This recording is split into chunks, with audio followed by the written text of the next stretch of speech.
We got audio and video. Test. Well, we're good on both. All right. It begins in 3, 2, 1.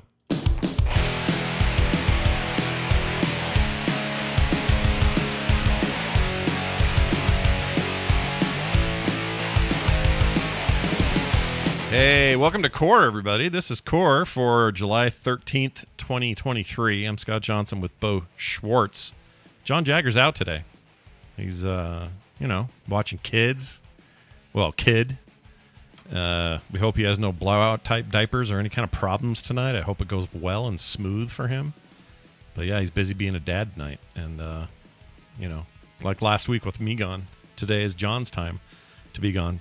Beau, how do you feel about us on this boat? Just the two of us, two paddles, land. Like I said on Twitter, I've been really excited. I feel like it's kind of like this weird exercise where I get a one-on-one with John. Yeah. And I get a one-on-one with Scott. Yeah. You know, it's a nice change up to things. I think our listeners, too, would appreciate the dynamic. And then we'll reunite for Endgame. That's right. Week. We'll come back together for Endgame and defeat Thanos once and for all. I'm looking forward to it. But anyway, we hope John's doing well, and by association, Alexander, who needs John for sustenance. I think that's important that Dad's around for that stuff. So yeah, I'm really impressed that John's volunteered to do breastfeeding. It's a right, I know. Guy.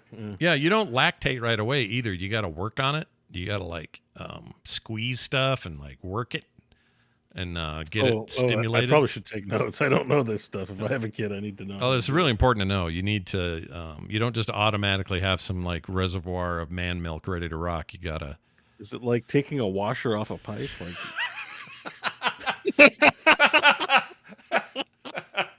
Yes, it's exactly like that.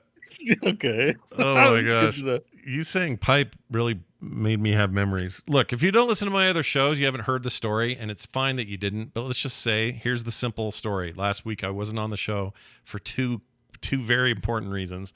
One, I was extremely ill. The whole house had a stomach virus, and our power or our water was gone for 3 days during that time. It was one of the worst experiences of my entire existence. That being said, I'm really glad to be back this week. All right, so thanks for all your nice comments and everything. That was nice.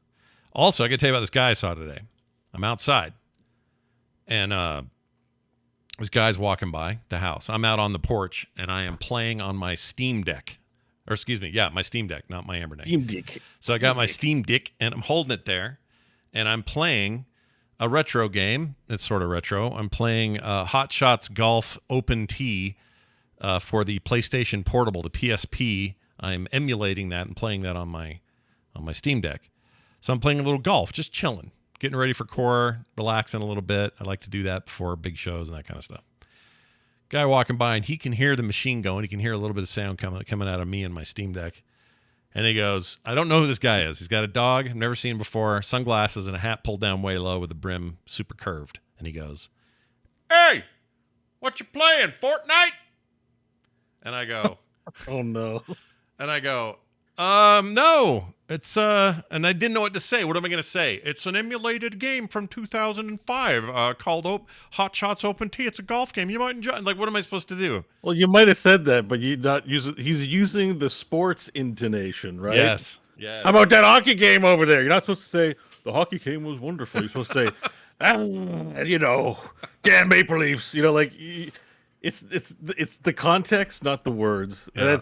And that's my impression based on how you described it. He's like, "Hey, what you playing over there? Fortnite? Fortnite? You got the Fortnite?" Because that's just the assumption. If someone's playing video games in 2023 and you're not a gamer type and you think you're beyond all that or something, your assumption is, well, they must be playing Fortnite because that's what everyone's playing or something. It just threw me. I'm experiencing this too. That kind of context is like dad talking to son, right? Right. "Oh, what you doing on a Nintendo over there?" And you're like, "It's Nintendo, Dad." Or but it's someone your age or in the vicinity of your younger, maybe. I don't know. How he looks 40s, 45. He wasn't 80, right? No. He's not like, "Hey, Shorty, what you playing over there?" And then you're like, "I'm just playing some video games there, old man." Yeah. Whatever. But right.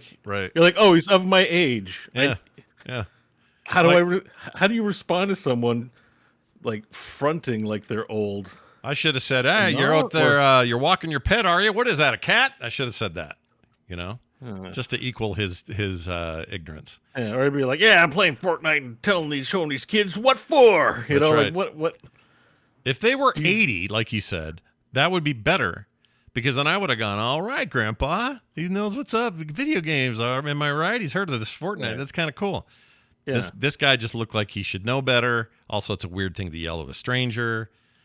Also, what am I supposed to say? So it makes me feel like he's one of those. Yeah. Those people our age who still insist that. Because I meet them and I get a little depressed, like, oh, the world's going in a handbag, and this politician's stupid, and oh, dummies in their video games. When are they going to play the real game? And this is those too cool for school people. And I'm like, when they're my age, I am just like, you should know better. Yeah, I don't want to. Why are you trying to be like the previous generation? They had plenty of time. Oh yeah. Like, go have some fun and be cool. Like, stop trying to, like, I don't know. I get really irritated when people my age are like that. And it strikes me as, what are you doing, playing Fortnite over there? Yeah. Like, as in, like, you're being foolish by playing a video game, or you're having a laugh, right? I know what I should have said now. I should have said, when he says, "Hey, what you playing, Fortnite?" I should have said, "Well, what do you care, Senator Lieberman? I turned the blood off. Don't." I could have gone all full 90s games are killing our kids kind of vibe and just put him in a whole place, but I didn't. I didn't have the wherewithal to think of it.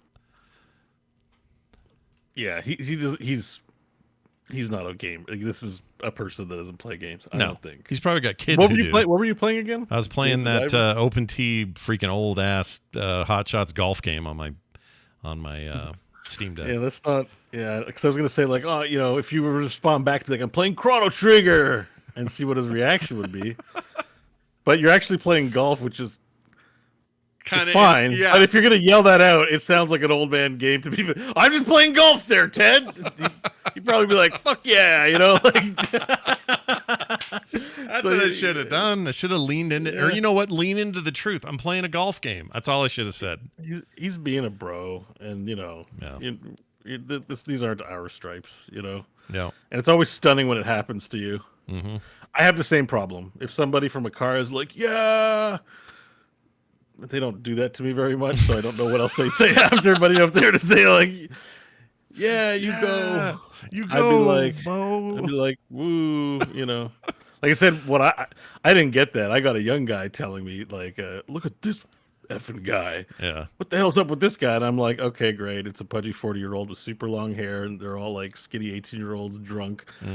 They're like, "I'm seeing a male, but he has long hair." Mm-hmm. Whoa! It was like a major, and I'm just like, I had my headphones in, I had K-pop blasting. It was like 12. I was coming home from my friend Mike's house, and I'm like, don't engage. No.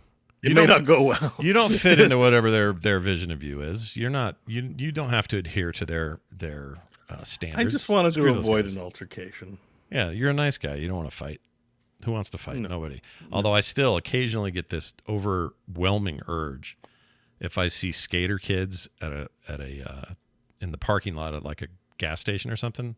Mm-hmm. I just want to stop and freak them out. I don't want to hurt anybody. I don't want to actually fight anyone. But there's this weird thing in me. And my sister Wendy, the professional therapist, has also admitted to this feeling. It must be a Johnson thing. We've been so repressed for so long. I don't know, but we'll pull past somewhere where there's just like skater kids. And when I was young, I had a skateboard. I was into it. I hung around and loitered around gas stations. I understand. I've been there. I actually really have no problem with it. But there's still part of me when I see it, I want to get out of the car and go, "Hey!" And just freak them out. Just put the fear in them. I don't know why. Just get this feeling once in a while. I never do it, but I want to. We'll see what happens in the future. I don't know. Does it come from a place of anger, or is it just trolling? I think it's just trolling. I think there's a tendency in all of us to want to troll a little bit, and that's. I mean, it can be fun to mess with people. So yeah, if it's trolling, it's cool. Yeah, but I never do it. If you're just like, I would need to feel better, so I want to yell at these kids, and I was like, oh, we might have a bullying problem, Scott. Let's talk about it. I mean, it might be. I really just want to put somebody down. It would make my day. I just remember, you would get adults who give you shit when you're young. And so when you're their age, you start to kind of like, well, I want to do one of those like once. I just want to freak them out, or, let them know they threw a snowball at the wrong car. Or I don't know. I just want I just want to, because they're going to remember that. They're going to have this experience and go, "Oh, this dude at the gas station completely freaked out. And, oh, we got out of there. We barely made it out of there without, you know." But what they don't if know, you're doing it for fun, it's one thing. But like where I was picked up from the bus stop as a kid, yeah, it was on the corner, and it was a guy's lawn, and the guy would hate when we stand on his lawn. He'd come up and be like, "Ah!" really, And it was scary. But sometimes we'd be like, "Let's stand on this jerk's lawn." Like, you know, like it made us want to do it more. So as long as you're not genuinely getting mad, because that's like fodder for kids. Like kids they'll flip that on you. oh, they will. Gotta, Yeah, I don't want that. I don't want that. Yeah, they're But younger and more resilient. But like if you just wanted to mess with some kids and just scare them for some fun, then, there's something about a 6'3.5" guy, 6'3" Sorry, it's not 6.3" guy. No, the guy who's over 6 feet tall. When someone like that comes walking in, it can be intimidating, and I forget that I can be that. Yeah, your height plays into this whole dynamic too. That's Yeah, almost all of it, actually, because the rest of me does not feel that tall. I don't. So when you're normal height and in your mind you picture yourself being intimidating and it doesn't go how you think it's gonna go. Well, I like most of the time I picture myself small. So when I go into a big crowd, I never think that, oh, I'm the tallest person here, even though I am a lot of the time. But most of the time I kind of wander and going, you know, just like everyone else, I have the same anxieties everybody else has, and I don't think about it. And then once in a while it'll pop in my head and I'll go, You're the tallest person in here. You also are kind of broad. You look like you could cause a scene. So go ahead and just be a little bit more confident about the room you're walking into. I've had that happen before in my What head. about doing something a little more weird, like just like, you know, walking up to some kids, say, "Hey, how's it going? Skating?" And you're like, "Yeah, yeah," and you're like, "I once killed a man," and just walking away. Something a little more like just weird and unhinged. I killed a guy on the way to Vegas and left him in the dirt. What do you think of that, kid? He'd say. I mean, they're gonna remember that for sure. They're gonna be talking about it. They're gonna go home and tell their parents. That may be not a good idea. Oh, for the rest of his life. Well, yeah, I don't want to get it. I don't need police, but if you can do enough to freak a kid out, and I don't mean like damage them. All right, that's not what I'm saying. But if you got like a 15-year-old that you can genuinely just kind of give a little spook to, he'll tell that story for the rest of his life. He'll be in his 50s sitting around some campfire and go, "Oh, I just remember this one time. Me and my friends were at this gas station." I'll be, you know, that's how you let your legacy fly. That's why everyone talks about, you know, Napoleon all these years later. he was kind of a dick. All the dicks, they stay forever. No one will ever forget Hitler. We're never going to forget Napoleon. Genghis Khan. Why do we remember these guys? It's not just because they're taught. I mean, it's because they're assholes, right? Yeah. It's funny because you're talking about these things, but I'm like, it's reminding me just of memories of my old man more so than strange men. Like my dad once got so mad he picked up a picnic table and like hulked it into the air, just like in an Endgame was they're mad because Black Widow died and Hulk fired. He basically has actually done that. Oh my gosh! Not ironically, the women were giving him a hard time. He was mad and drunk. Did he throw it at He someone? just got so frustrated he threw it pretty far, not into the sky, but he threw it epically far. Oh he's my a strong gosh, guy. dude, that's Like amazing. he's a bulldog, and he threw it really far, and then he got in his truck and left, and we didn't see him for like 2 days. Oh my gosh, that's a story. He went into the forest, and everyone's like, whatever, he's just mad. You didn't see him for 2 days? That's Yeah, wild. that's right. Yeah. They sent it a search party. Did they really? After Yeah, but like up home, like it's all rural. Like it's not a big deal. It's like there's, the nearby town has like 10 houses. Like it's mostly bush, and he loves the bush. He's fine. No one worries about him. Okay, so he's okay. Nobody worries about him in the forest, and it's Okay. not the first time he would have gone out and been like, "Leave me! I'm so mad. I need to be away from other humans, or I will destroy them." Like he can get pretty mad. It does feel like the picnic tables are rare in a town like that, and so It's also it also depends on the alcohol consumption. I believe hard liquor was involved that night, which brings out the quote. Well, I'm not even going to say because it's kind of racist, but it brings out the orangutan in him, as he likes to say. That isn't meant to be anything, just that he's actually like just a savage ape that's going to destroy everything. Wow. I did not know that part. I mean, I knew he was a little. Yeah, you I know, mean, I love my family, and they're all wonderful in their own ways. But we got some dysfunctionality, some fun dysfunctionality in there. yeah, You know? hulking out and I mean, we, throwing we love picnic tables. Simpsons, but like Homer's a serial assaulter of his kid jokes Park like every episode. It's I true. like Simpsons, and it's like that's pretty awful what he's doing to his kid there. Yeah, yeah.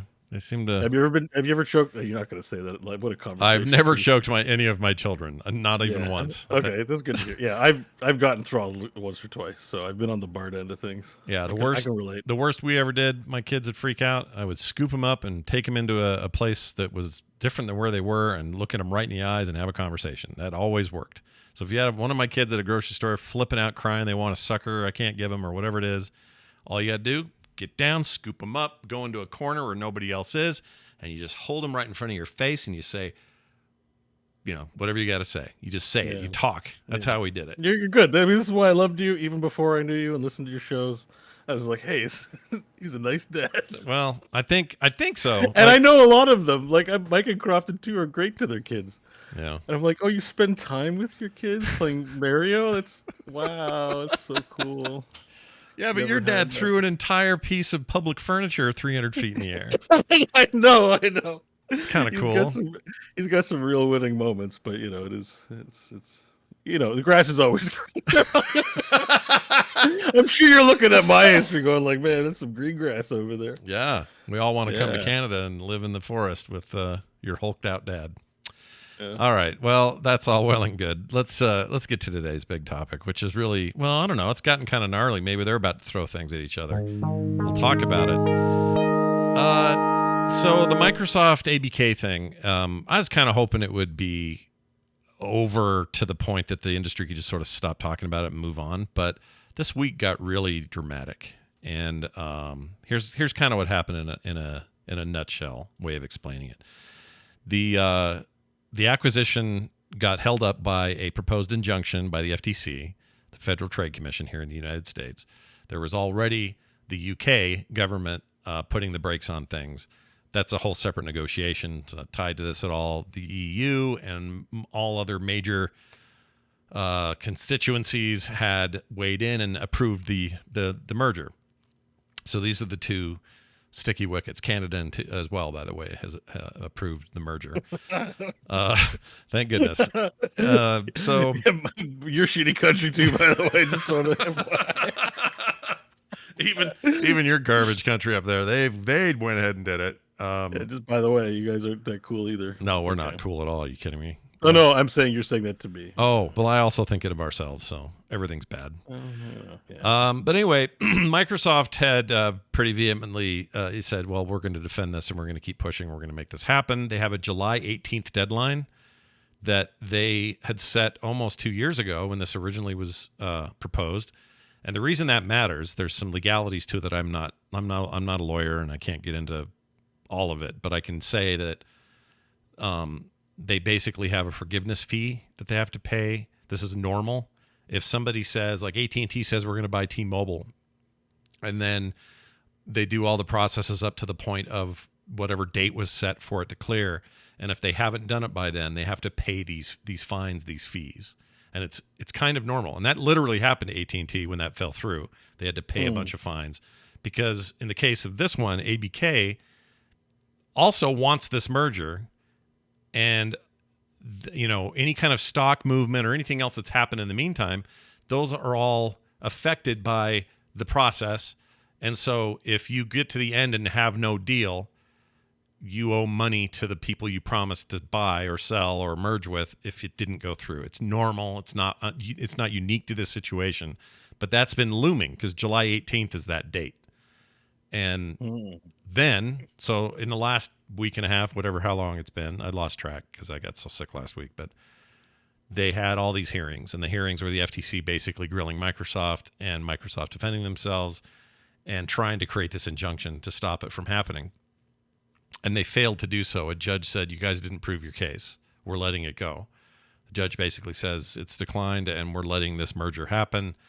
And then that was to be the end of it. But today, the FTC filed an appeal on the ruling. So there's big questions about whether that actually stalls anything or not. but we're really close to the 18th. It's freaking next week.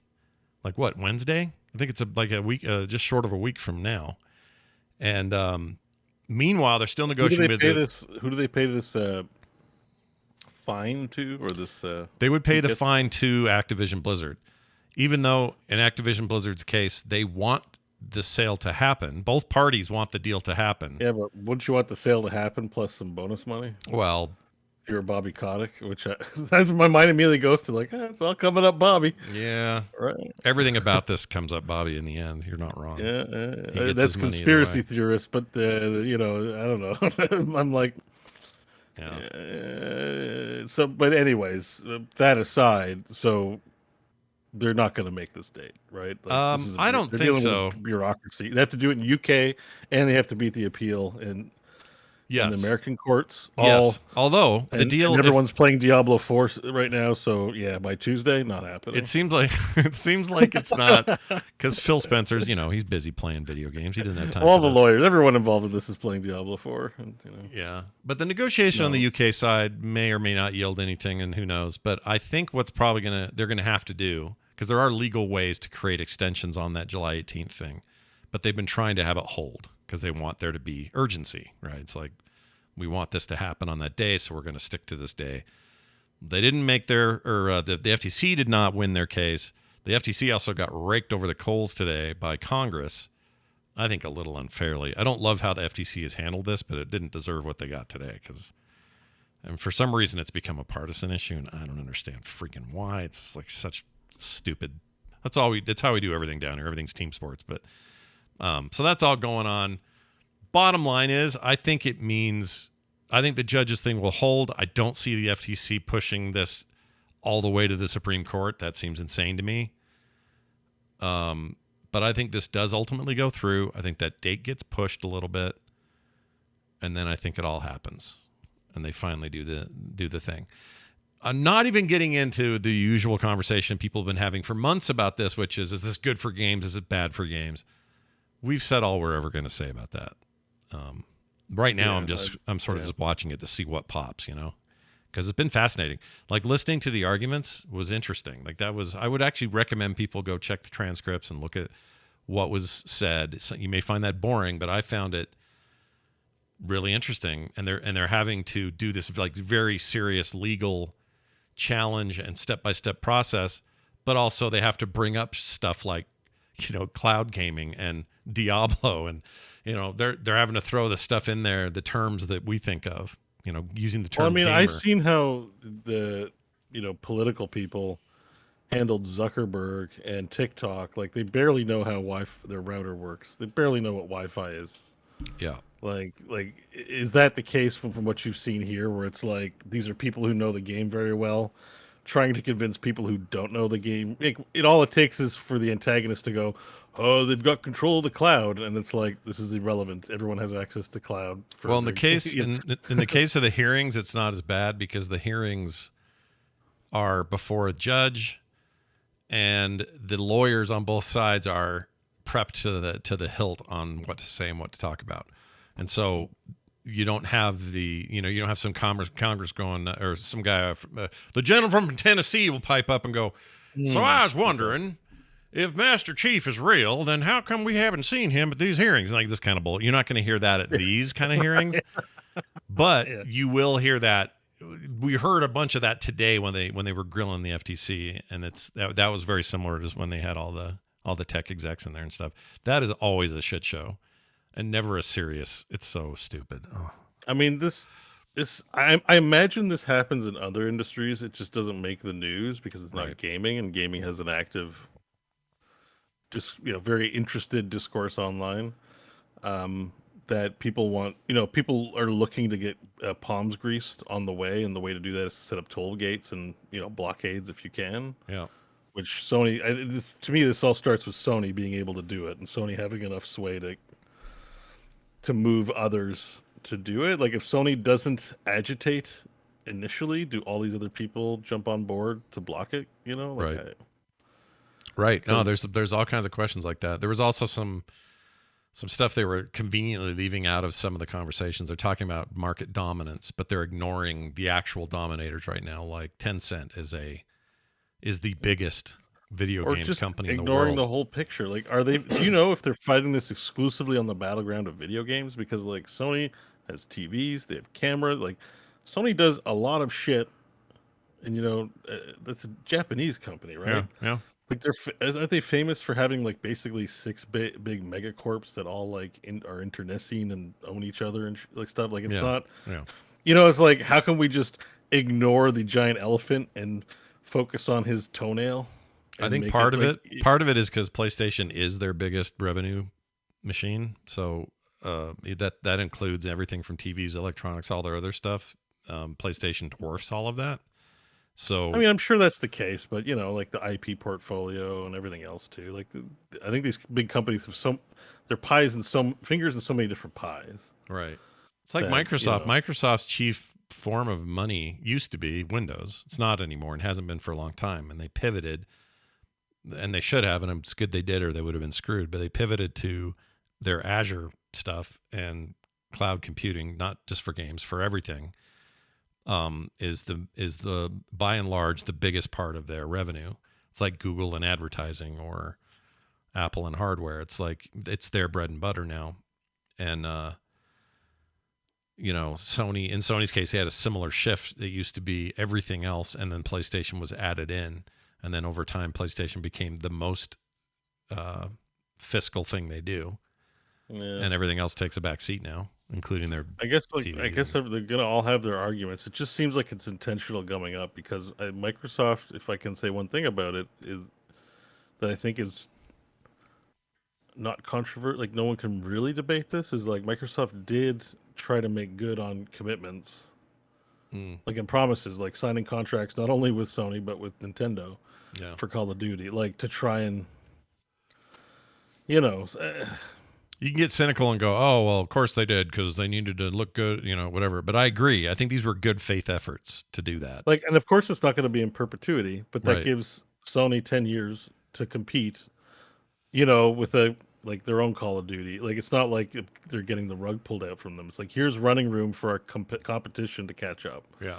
I don't know. Like, I guess they're allowed to not want that, but I just feel like I have a hard time seeing this sale not going through, honestly. And also, it's like video games. It's so on the scale of like problems there are to resolve, right? And things like that, like taking up the court's time on a sale of video games. That seems like, well, that's the old thing, then right? we're talking about the bigger issue, which brings me back to my point of like, well, we're ignoring we're cherry picking what big issues to look at and what not. So that's why I feel like this is just going to go through. Like, It will. It's getting all the focus because it's a gigantic amount of money that represents a huge, a many $billion industry. I mean, aren't we close to like it's not a trillion. I read 41 billion in mobile on just in mobile, yeah. Gamesindustry.biz or whatever, like that from 2023 so far. So far in 2023. 41 billion. Mobile only. We're not even talking about console business. We're not talking PCs. Probably less than the mobile stuff, but still in the billions, right? Yeah. So yeah. I remember the first time I heard the name billion when it happened, as it's now a $1 billion industry. This is not that horribly long ago. It was maybe early or mid aughts. They were like, video games, it's a $1 billion industry now. I'm like, man, that was fast. That thing's really been growing. Now they don't talk in billion, they talk in many billions. So gaming is huge. And you're right about it not being important, but money's important, I guess. I don't know. We've accomplished a weird thing with our techno serfdom. Like there are good uses, right? Like Kickstarters, patron supporters. I know there used to be the thing where you could help people in third world countries by pooling money together and do crowdsourcing that way. Like, there are really great examples of it. And then there's like this shit, which is like, everyone spends a little bit on mobile every month and it turns into billions and billions of dollars. And anyways, this battle, I think everyone's sick of this. I feel like they should just get the answer out sooner rather than later. Not to help Microsoft avoid its fine, but like, to me, the only reason why it's slowed up is somebody somewhere one is profiting or benefiting from this. Not the two parties. I mean, like that gate going up Yeah. creates opportunities. I think. I feel like I've done a pretty good job in the last couple of weeks of avoiding the cultural war of it. I made a concerted effort to not get bunged up in like fanboy fights and stuff on socials or Discord or anywhere else. It's just not Well, it's fun interesting. reading some of the fiction. Like, Oh my gosh, there's a some few of it. Twitter accounts that are super active. And I scroll through them, and I'm like, this is all fiction. Yeah, all of it's It's all so fan dumb. fiction. Like, it's crazy. I can't deal with that stuff. So I'm just like, I just want to get to the facts of it and how it's going. I mean, 'cause I think that's interesting from our perspective as, gamers and consumers and also content creators. I just don't want to get all webbed up in some guy going, well, I hear Phil Spencer's not even real. He's some sort of construct. And, there's a lot of dumb theories, a lot of Sony lovers and Microsoft lovers just going at it. I'm done with that. I don't want to do that anymore. I had my fill with Nintendo and Sega. I had that whole thing then. I'm good now. I don't need it. Just want to play games. All right. Just want to play good games. Silly too. And that's it. Yeah. It's human nature. It's hard when you have two of something to want to belong to one of something. Yeah. It's very tempting. Always. Yep. No fun for anything else that come out of this? 'Cause I unfortunately didn't. I mean, other than we don't know how this Yeah. appeal is going to go, but I think we'll know. I think we know by Monday whether like some sort of definitive thing happens early next week that says, here's the path forward, and it's pushing this date because we need the time to get it signed, but it's all going through now. All parties agree. The judge just strikes down the second appeal. It just depends on if the FTC wants to just keep pushing. I suppose they could really drag this out. I guess in ad infinitum, or at least until they get to the Supreme Court. And let me tell you something: the Supreme Court. This is not a statement on our state of politics, not at all. But they will err in the favor of the corporations and what they want to do. Business freedoms, basically. Yeah. And they will favor the, for good or ill, they'll favor Microsoft over Sony in this argument. They just will. Just be glad this isn't happening. Well, I mean, I guess it's happening everywhere. I don't know what if Canada has a problem with it, they'll just probably tell Canada buzz off. But Canada, they can be very big sticklers about certain things. Like, imagine that if you're going to sell a video game, 30% of it has to be staffed by Canadian workers, or include a certain percentage of Canadian content in all of your offerings. Oh, is that true? I didn't know that. TVs like that, like if you want to run a broadcast network here, let's say you're HBO and you're running it in Canada. You can't just do American shows all day. Some percentage, I think it's 30%, of what you show has to be Canadian, and that kind of explains why maybe you see Letterkenny up there sometimes or something like. So basically, Americans can't come in and just dictate all the TV. You gotta spend some money on our shitty TV programming, or else there'll be no CanCon. CanCon is what it's called. But is that and those productions also have a minimum staffing requirement of Canadian workers, like actors, or guilds members that are part of Canadian union. We have a lot of rules about labor union stuff, for foreigners and their broadcast content, and they're I can't remember, did that bill pass? They're trying to do it to YouTube. Which is why it's good that you have a Canadian on the show, because you're 1/3 Canadian, and if we meet the requirements, we can have our stuff pushed up the YouTube algorithm as being CanCon. It's like, oh, you might like Mr. Beast's new video. Sorry, YouTube, you met your quota. You got to show these Canadian users some Canadian shit you don't want to watch. Oh, I love it. Does that give us an advantage? We're like 1/3 Canadian owned. If the Canadian content's good, people will watch it. But everyone up here is aware of it, and most people don't love it because it's the same. It's one of those double-edged blades. Like, oh, it makes sense. We're protecting Canadian content, making sure we have some. That sounds good. But when you're picking winners and losers, then the content suffers because they're not they're going to get their money either way. They don't have to win. We're in America. You have to be the best to win, or in whatever way. Sometimes it's just on a business side of things. You have a stranglehold on the industry, whatever. But you have to win. Yeah, you're not like given like a boost. So that just means like on average, the content's worse. It sounds like you got a little STP up there, which down here we call same.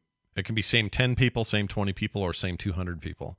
And you guys have a little STP where the same 200 faces are in everything up there. Yeah. I mean, it's kind of like that a little bit, but also like I think that it's also the writing and the creatives behind things are right. Yeah, exactly. STP. Sure. Are you ready? Are you well? This is a whole other discussion topic, but are you ready for the 2 years or so drought of good quality written content on TV and film, and we're going to be stuck with reality shows and all this bullshit? Let's play some D&D, dude. Yeah, we'll make our own. We're not in the guild. Or we're not in that guild. Write, we don't act, but it's a story. It's going to be better than the shit that's on TV. I kind of feel like that's right. I kind of feel like, you know what? Strike hard and strike long and get everything you owe so I can try and become a superstar dungeon master. Yeah, we got this brief little window while they're all fighting that we can try to blow it up. We'll see what happens. That's funny to bring that up. Real quick, if I worked at Ubisoft Montreal, same deal. They have to have a certain number of people that are absolutely Canadian. I don't know if it applies to video games. I think there's not a lot of attention on the video game content unless it's about like boobies and knives. like just like that kind of content regulation, but I don't think so. Judging by like Steam and stuff like that, I don't see it in any storefronts, so I don't think it's an issue. Interesting. But it is for theater and for film and television. I'd be curious 100%. If that affects the games industry or not up there. Like America films a bunch of stuff in Canada, right? Yeah. They can't just bring in all their U.S. staff. Right. They've got to hire Canadian workers. Oh, that makes sense. I guess. Up to a certain percentage, even if it's not branded as Canadian as CanCon. Right. It's gotta. We have rules about how you're supporting Canadians. Interesting. And it's not like that. I don't think it's like that in the States. Well, we try to do it in other more devious ways. Because you're very business free. You're like, it's a land of opportunity. Let me have my opportunity, and everyone's like, yeah, less government regulation, all that stuff. And we're more socialist in that way. We're like, well, is that really fair for everyone? Let's try to be fair and impose some rules on people. Yeah. And that's just kind of how it happens. But we do that until we get a boogeyman of our own going. It's like, oh, they're all coming up from Mexico to take our gerbs, like that whole thing. Well, yeah. I mean, and you guys are quick. Some among you are quicker to like extreme and violent measures than we are, although we have them too. Yeah, you guys had, you got a few up there. We share the same. When you share a border, it's hard not to share a few bad habits. Well, we just have the same. The liberal and liberal means something different in the States. Sorry, the Democrat versus conservative spectrum is alive and well and pretty very similar to what you experience. So it's not, and especially given the internet and how we share the same accent and language, like Canadians pass for Americans all the time. Mm-hmm. I can't tell the difference unless you guys say Mario or Mario. That's all I know. It's the only time we have tells, but like, it's we infiltrate you all the time. That Steven Crowder guy is a Canadian, by the way. Oh, I didn't know that. He's a butthole. Yeah. I don't like him. Yeah, I'm just saying he's a top pundit for the conservative side. 100% Canadian infiltrator. Yeah, he's basically a secret invader, like in the Marvel TV show. A lot of people they're probably gonna. I'm gonna get heat for saying that about Crowder, but I want to make something clear. I don't care about Crowder's politics. I think he's mean to people. I don't think that's cool. He's pretty shitty to his wife. Yeah, Look, we're not getting into politics, but one thing that's true about the right side is like the more they rail against something, they're going to be guilty of that shit in 5 years. Yeah. Hate gay people, they're gay. Like family values, they're absolutely terrors at home. Yeah. Sorry, maybe not all of them, but it comes up a lot. Yeah, and also I will say the same thing whenever I hear I don't care what side of the aisle they're on, if any one of them starts complaining about how other people live their peaceful lives, there's always something going on there. Always. There's this guy who ran a mega church in Colorado. Every week, his two main topics were anti-gay, anti-drugs. Just hardcore on those two topics. He gets found in an old hotel somewhere with a pocket full of meth with a gay prostitute. Now, if that isn't like the perfect application of this thinking, I don't know what is. But anytime is that an Alanis Morissette song? I got a pocket full of meth, and I'm sitting with a prostitute in a car. Canadian infiltrator, by the way, Alana Florset. I Lives in know. Ottawa. I've even seen her before. I think she. She's got a Yeah, I think Starbucks. she still lives up there. She prefers it up there. Yeah, she hangs out. She I lives don't- I don't she's blame in her. my town. She's got a bitter pill to swallow or something. No, jagged pill. Sorry. Yeah. All right. Let's. And to be fair, just so that we bash both sides. Yeah. The left is like, yeah, my kid's a terrible crackhead, but it's cool. Like they're honest about it, but you're like, it's not great. No, it's still bad. Stop saying it's so great. you Yeah, know? don't say it's great. It's not great. Yeah. The Clintons are like, yeah, we're greasy. What are you gonna do? They are greasy, dude. They're really greasy. Like I love the term greasy. My favorite Canadian use of grease my favorite use of the term grease or greasy is the use that Canadians use it for. It's like dirty, bubbles. scummy, whatever. And I will say, without any hesitation, the Clintons are greasy. Greasy. All right. There you go, everybody. Anyway, there's your politics corner, everyone. Let's try not to do Everyone's much happy more. now. Yeah. John is probably sitting at home going like, please, I need this money for my children. Stop giving people reasons to unsubscribe. Or subscribe for that matter. All right. That's it for that. Let's talk about the games we're playing. Oh, man. As much as I will say this, when you're that sick, normally illness can usually signal one of two things, like, oh, I can watch movies I need to watch, or I can watch TV, or I can just veg out and play some games. And usually that's true for me. But something about this particular stomach virus made it so I was not interested in gaming at all last week of any kind or sort. I just wasn't down for it. That's changed since then, thankfully. But there was a couple of days there where I was just like, I don't want to play any of this. I just was not interested, and I really didn't like how it felt. And I was actually worried for a hot second it was permanent. Like I'm like, what if this leaves me? But the one symptom that remains is that I never want to play a video game again. Yeah, I've had that. COVID gave that to me big time. Yeah, but how long? I've been sick enough now that I know it's a phase. I don't play games when I'm sick. All right. It's not a great time for me. Good to know, because I felt that's exactly how I felt. But anyway, I did come around, and what I wanted to do. John's not here, but he can hear this. I don't know if he's still in the chat or not. But while he's watching his son. He's mad right now. He's like, how dare you talk crap about the Clintons? I love them. Oh, they're the best for him. But no, that's not true. He doesn't feel that way. I'm joking. My relationship with Final Fantasy 16 is a complicated one. And let's talk about Final Fantasy 16. Yeah, we've had some discussions about this. You guys talked about it last week. I tried to finish it.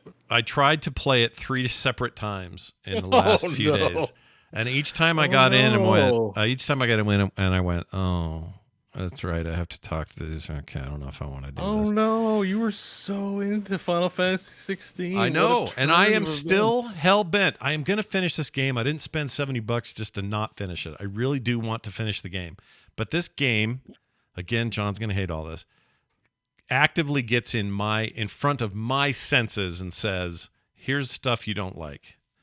And it's really bumming me out. Can you skip it? Is it skippable? Some of it. Be like, nah, son, and just move on. Some of it you can, some of you can't. Some of it I don't want to, because really what I'm into, you know what I ought to do? I mean, this is a terrible idea. Why would I ever do this? But I know you can do this. I can sit down and watch somebody's cutscene story moment playthrough, because there are edits like that out there where I don't have to watch them run through some stuff. I don't have to watch them, moving from point A to B or any of that rigmarole. I just see the story play out, and part of me is tempted to do that because what otherwise, and the combat, I've already said the combat's amazing in this game, but I am getting a little tired of XP sponges that are so thick. Like they take forever to freaking kill and take down, that when those do happen, I try to relish them and having a good time with them, but then they'll drag on, and then I'll get a big story chunk that'll drag on. It's almost like not fair for me to make these complaints while John's not here, because he'll have counters to all of it. Is it possible? Okay, so for some of these stories to just like skip, I know this is a sacrilege for many listening right now, but just skip just press the button and skip the dialogue. There is some of that, yeah. And I've been skipping voices and stuff, yeah, here and there. Not, I mean, not like, give me the good stuff, and also let me skip this other stuff. Yeah, and I do that, and it feels guilt. I feel guilty when I do because I'm like, well, Scott, wasn't the whole point of this is to see this story through? Because this is what hooked me in the demo. The demo was like all about story for me, and then it just got convoluted. It just got, I'm not going to say the words everyone gets mad at me for. I'm not going to call it anime bullshit because it's not even what I mean. I need a better term for this, but there's something bloated. It's not terse writing. It's bloated and over. What's the word for it? Expository. Right? There you go. Yeah. It's not really dramatic. It's not germane to the main plot. It's just they know people love lore and love just hearing endless dialogues. Yeah. And the writers, are congratulating each other, giving themselves medals for their great, dialogues. But it's boring, Yeah, it can be. Video game can be like that. Wrath of the Righteous was like that. That's why I returned it. I could smell it coming from the first 30 minutes. Yeah. Not good writing. Sorry, guys. Yeah, you didn't love that. You weren't It was all like, they didn't talk the way any person talks. Yes, somebody wrote words, and yes, there's a lot of information in it, but it's boring. Yeah. People only speak to kind of get what they want, or unless there's some beautiful poetry to it. Otherwise, like, and video game writing can be the worst of this, where they just give you information, and they're not, and sometimes it's cool. Yeah. But I'd rather the Elden Ring side of things, where they're just like, wings and diapers, and you will sit here, thy flame, and you're like, okay, I got half that. Yeah. Cool fighting, but I'd rather that than.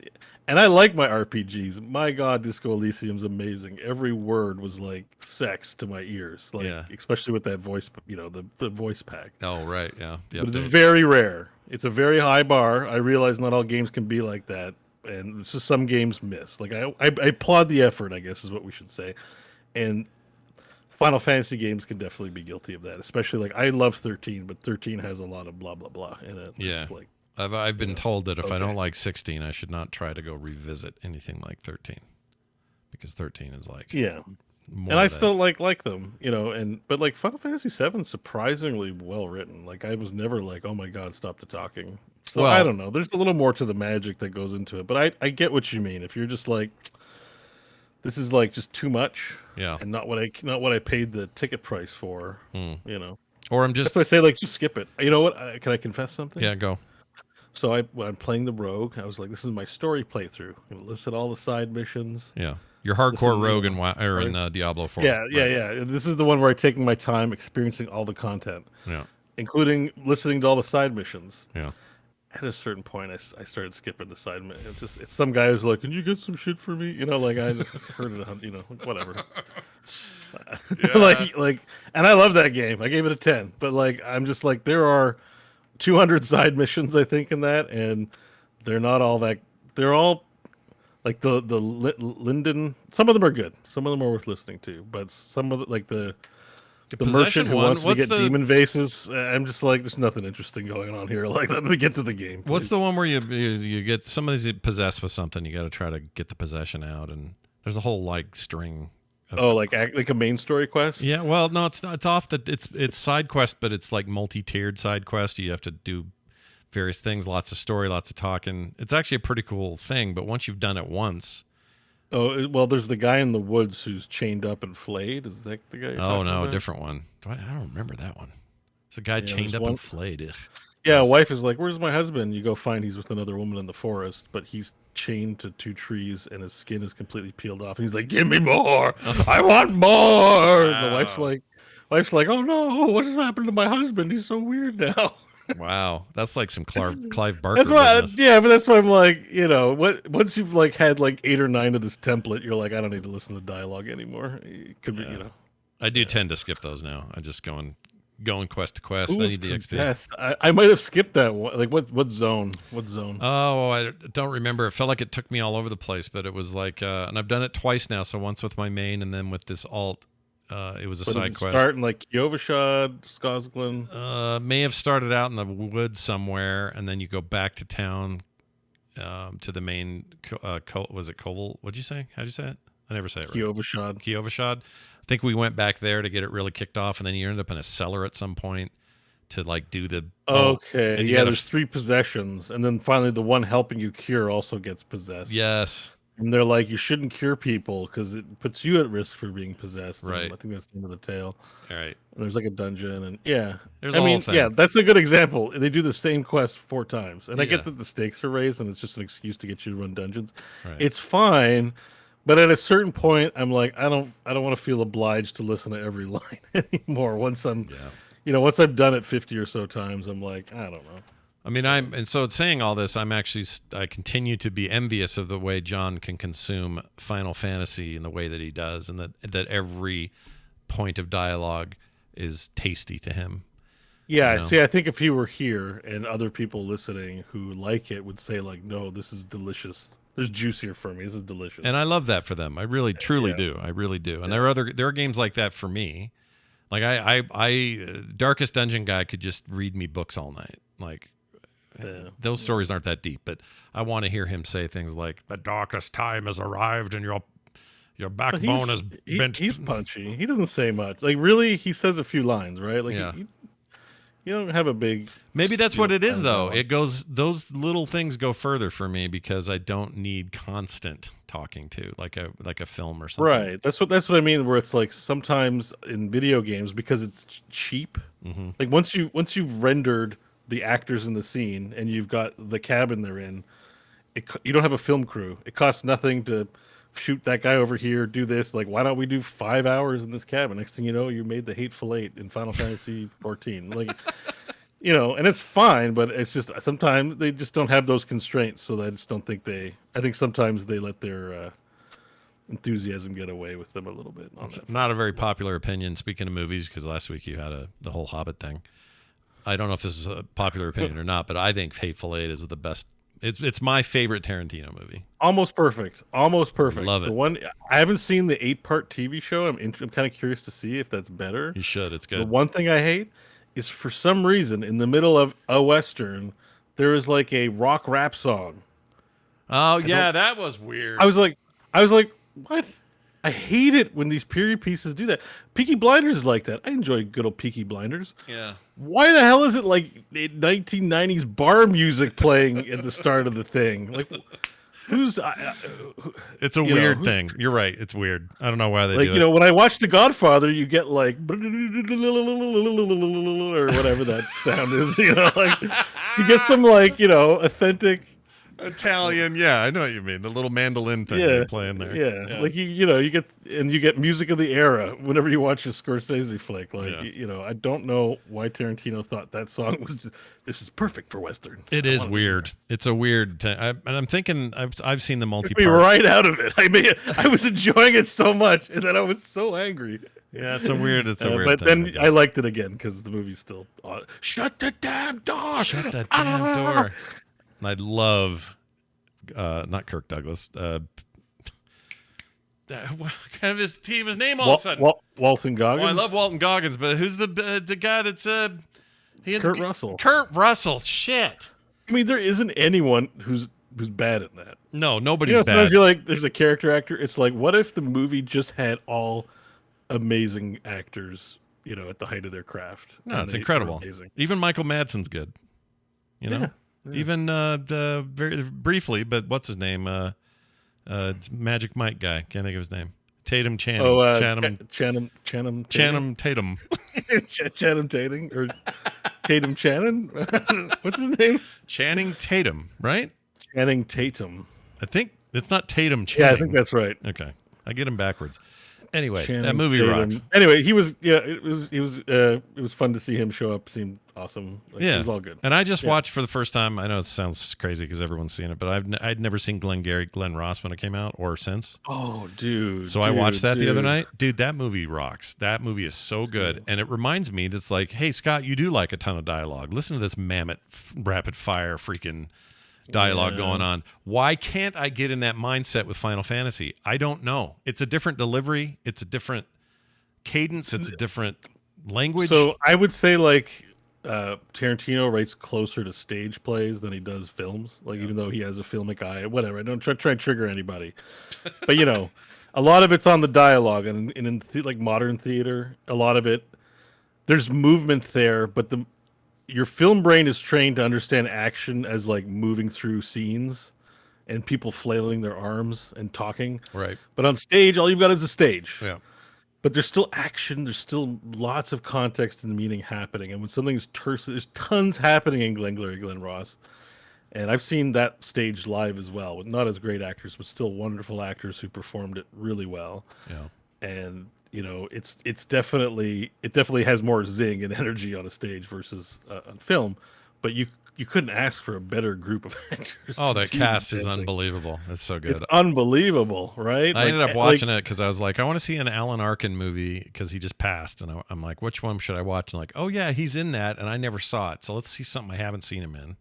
So that's why I watched it, and he was freaking. Everybody is insane in that movie. Freaking, can't think of his name all of a sudden. Spacey. He's dead now. No. Jack Lemmon. Jack Lemmon's amazing. Good Lord, dude. Jack Lemmon up till, this to me was just like, oh, grumpy old man, and he does these other old things and the Odd Couple and all that. This was amazing. He's incredible in this movie. Yeah. No, this is I think it's one of the last performances he gave too. Yeah, I think so. And it's toward the end. And he's not comical. He plays a pathetic loser. Yeah. But he plays it so well. Yeah. It's so pathetic. Yeah. He does really. He's unbelievable. I loved it. Anyway. Yeah. I guess what I'm saying is Final Fantasy 16 just isn't that for me. I'm not gonna. Let's take this video game and compare it to some of the greatest works of film of all time. I'm not gonna say that I'm not gonna finish because I really do kind of want to finish, but boy, it was hard for me to want to play this week. I just could not. That is a tough spot. That is a tough spot when you have. Hang on, I want to belabor it a little longer. I swear it's not me that makes the show long. I swear, yeah, I'm sure it isn't. I'm sure it's not Beau at all. But when you're selling your product on the basis that it has a good story, it's also hard to help not wanting to critique it when you're not enjoying it. Right. And when it's so central to the experience, like this isn't a game where you can avoid it. It's not, at least Elden Ring is a good example of what you were saying. Elden Ring's like everyone's kind of silent. It's sort of weird bits and pieces of story. Hey, is this the Core show? Oh, the Core podcast? Oh shit! He not only could John not, he couldn't go long. This is like November, but except no podcast. This is killing me. My goodness, I didn't think it would hurt so bad. I'm here on location with a tiny baby. Yeah. And I can't sit on this a week, Scott. Okay. I can tell you. I can diagnose your problem right now. All right, man. go give it to me, Doctor. I don't want it Jagger. to linger a week for you. Okay.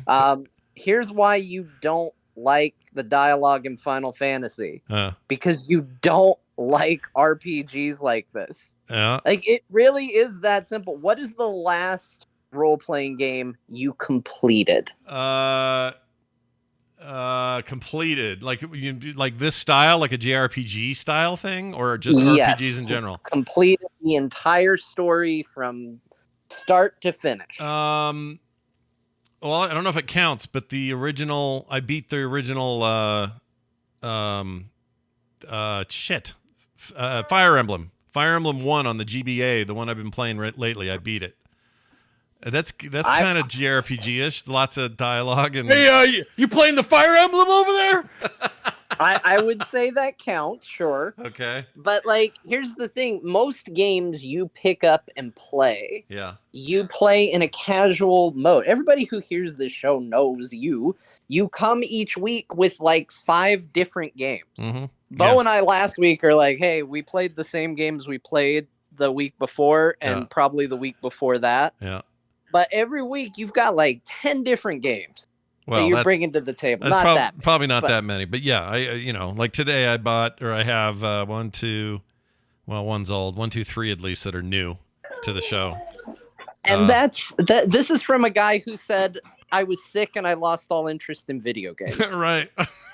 So I think your problem is that you made a weird commitment to beat Final Fantasy 16. Yeah.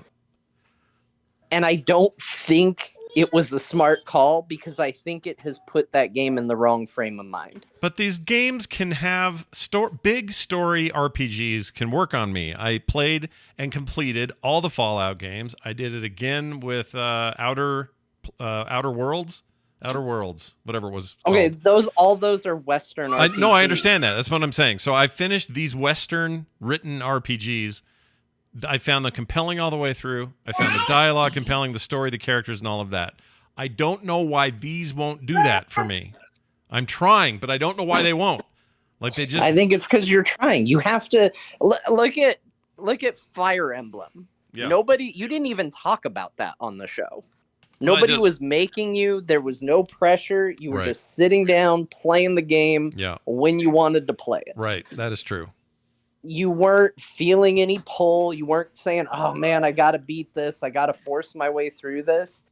And like Final Fantasy 16 is extra devious because Final Fantasy 16 presents itself as an action game 90% of the time.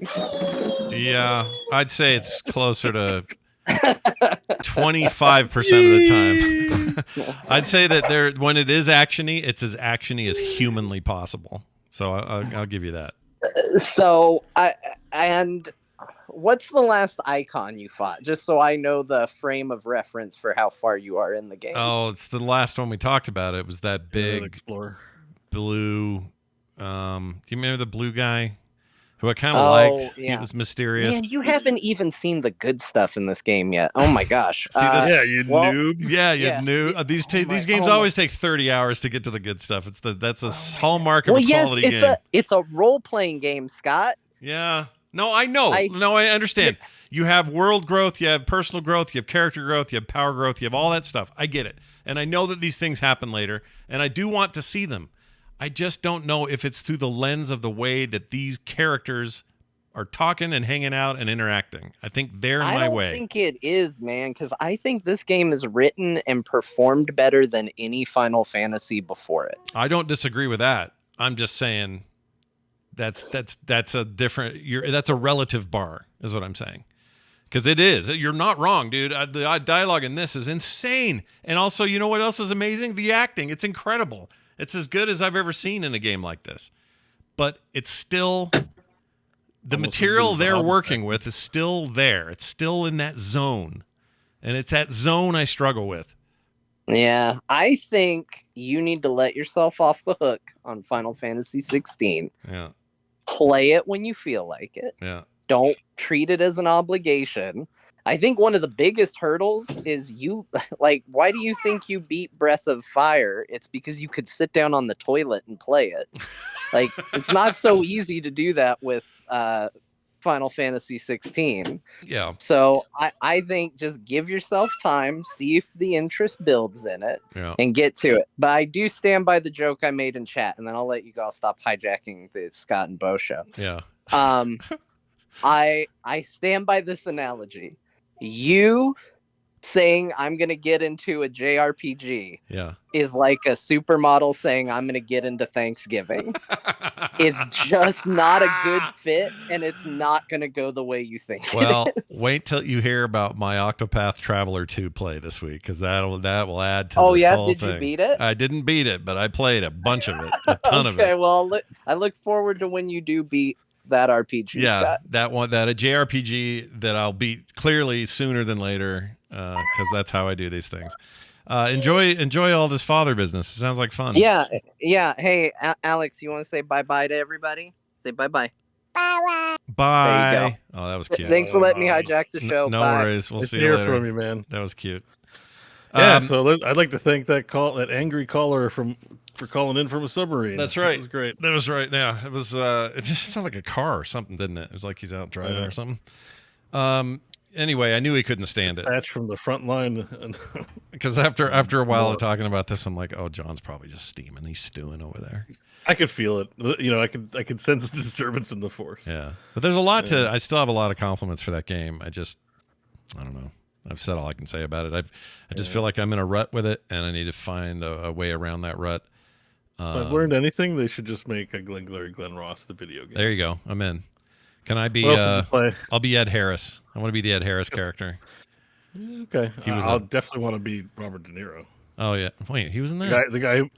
Or you mean Al Pacino? No, Al Pacino. Yeah, Al Pacino. I was like, wait, did I miss a whole character? Freaked me out for a second.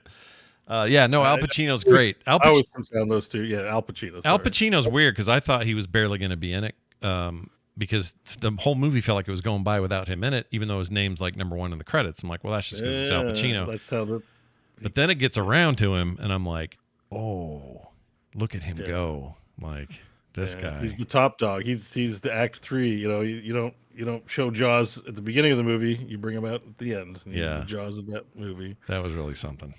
Yeah. No. What else did I play? I played more Dave the Diver. I am convinced that at the end of the year, when we're talking our favorite games of the year, this one will absolutely be on my list, as it should be, I think, for a whole lot of people. I streamed a bunch of it also this week, so that was fun. And boy, this speaking of weird story stuff, this thing really goes places. And again, it's got me by the story tail. Like, I actually want to see where this story goes, which is kind of a weird thing to say because it's not epic per se, but it's got some really creative ideas about what story it wants to tell. But I've gotten a lot further.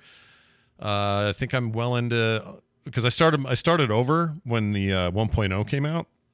So I just wanted to kind of experience the whole thing, and I got further now than I was before. I'm somewhere toward the end of chapter 3, which is just kind of the story breakdown of the game. So it's story based and not roguelike. It's roguelike for sure, but there is a bunch of story that progresses, and I think that's what makes Hades. Then it sounds like. Yeah, that's a good way of putting it. Okay. Very different story, but one that is always kind of unraveling. And then as you unravel it, you're getting more powerful, stronger, better stuff. You're making more money at the sushi bar, all that stuff in this game. I haven't gotten to where you get your own farm, which I've not gotten to yet, but I'm very excited about the farm. I had the weirdest thing this week. I had 4 or 5 people say to me online, say, Scott, I'm a huge fan of Core. If you haven't heard of it before, you got to try this Dave the Diver. And I'm like, this is all I've talked about for a month. So I don't know. You're like, you've played it. Are people listening to our show? I don't know what they're doing. It's a 3-hour show. Maybe that's it. Definitely, we definitely live in an age where people just read the headlines and reply. That's a good point. So we may be seeing some of that too. Hadn't thought of that, but anyway, that happened too. Like someone asked for a recommendation. I haven't gotten around to it yet, but I was like, I think I recommended stuff on the show. I was like, I don't want to do it again. Yeah, I had that problem today with Cordelia. I couldn't remember if I'd played the outro video before. I did it anyway, but I was like, this is so familiar. But is it just because I edited it? Is it because I actually used it before? And I finally just said, I'm just putting it up. But anyway. So it's great. Dave the Diver's great, and the further I get, the more I love it. It's a wonderful game. I'm now catching these huge tuna, and that's making me big cash back at the sushi bar. Upgrading weapons. I really like sushi. They really check a lot of boxes. I probably will check this game out at some point. You should. I saw John bought it, but I don't think he's played it yet. But he grabbed it. It was on sale. It may still be on sale, but it was on sale for the summer thing. We're heading into a busy time of history when it comes to games. Yeah. What are we? 2.5 weeks away from Baldur's Gate 3, right? So like 26 days, 3 weeks roughly. 3 weeks. Baldur's Okay. Gate. Yeah. We're 1 week away from Season 1 of Diablo 4. Of course, people are playing Final Fantasy 16. These are all huge releases in a very short amount of time. Like, the indie games, the experimental stuff are going to kind of take a back seat. And then we got Starfield in September. Like, wow. My gosh, dude. Like, so my dance card is, like, planned out. And then Phantom Liberty is supposed to drop this year. Oh, right. You did your top games that you wanted, and I was like, "You're missing a few." I put a comment. Oh yeah, no, I had. I mean, I could only do 5, so they were my 5 favorites. But that was the rules here. Like, yeah, 5 and I almost included that, but I figured because it was an expansion, it wasn't quite the same category. Oh, so I'm not critiquing. I'm just saying, like, it just underestimated. Like, it's like the only thing. It was just like it's not even the half. Like, you put that list in there, and it's like that's not even. There's still more, so it's like hard to like. Yeah. Like I bought Yakuza Like a Dragon on the Steam sale. Just $20. Mm-hmm. I'm not gonna play it. Like, why did I buy it? I just really wanted it. I did the same thing and played like 3 hours of it so far. I kind of want to get back to it. There's an example of really whacked story and dialogue that I like because it's goofy as shit. Like it's so over the top and dumb that I'm really into it. Final Fantasy 16 is just so damn self-serious that it's harder for me to take it serious as a result. Weirdly enough, Yakuza definitely gets long. If you don't like side mission, I don't know how far you've gotten, but there are periods in Yakuza games where the side missions are out of control. Yeah, I haven't gotten too much of that with yet. how long they are and how you're like, okay, like the Michael Jackson side missions. I don't know if you've ever seen those ones. I haven't. No, they're not really funny. They're not really great. You just bump into Michael Jackson, I guess. It looks very Japanese. Like it's not like they took time to make an effort. Well, it is Michael Jackson. I don't know. There's just a weirdness to it that's like he's not. It's like they didn't put a lot of effort into making him look like Michael Jackson. Maybe for likeness issues or something. They don't call him. Do they call him Michael? I think they do call him Michael Jackson. Is this in They're Like just a weird Dragon? and not. They were weird and not funny. Like there's definitely missions that you're like, This is like a Dragon, not one of the other. I know it's Yakuza 0, but I think it's in a couple Yakuzas. I think it's kind of a running. Michael Jackson's kind of a running gag through them. Yeah. But the one I experienced was in Yakuza 0. I gotta get back to. I'm just saying, there is some filler in there. If you don't like the filler in 16, I think you'll find some bad filler in Yakuza. But it takes 100 hours.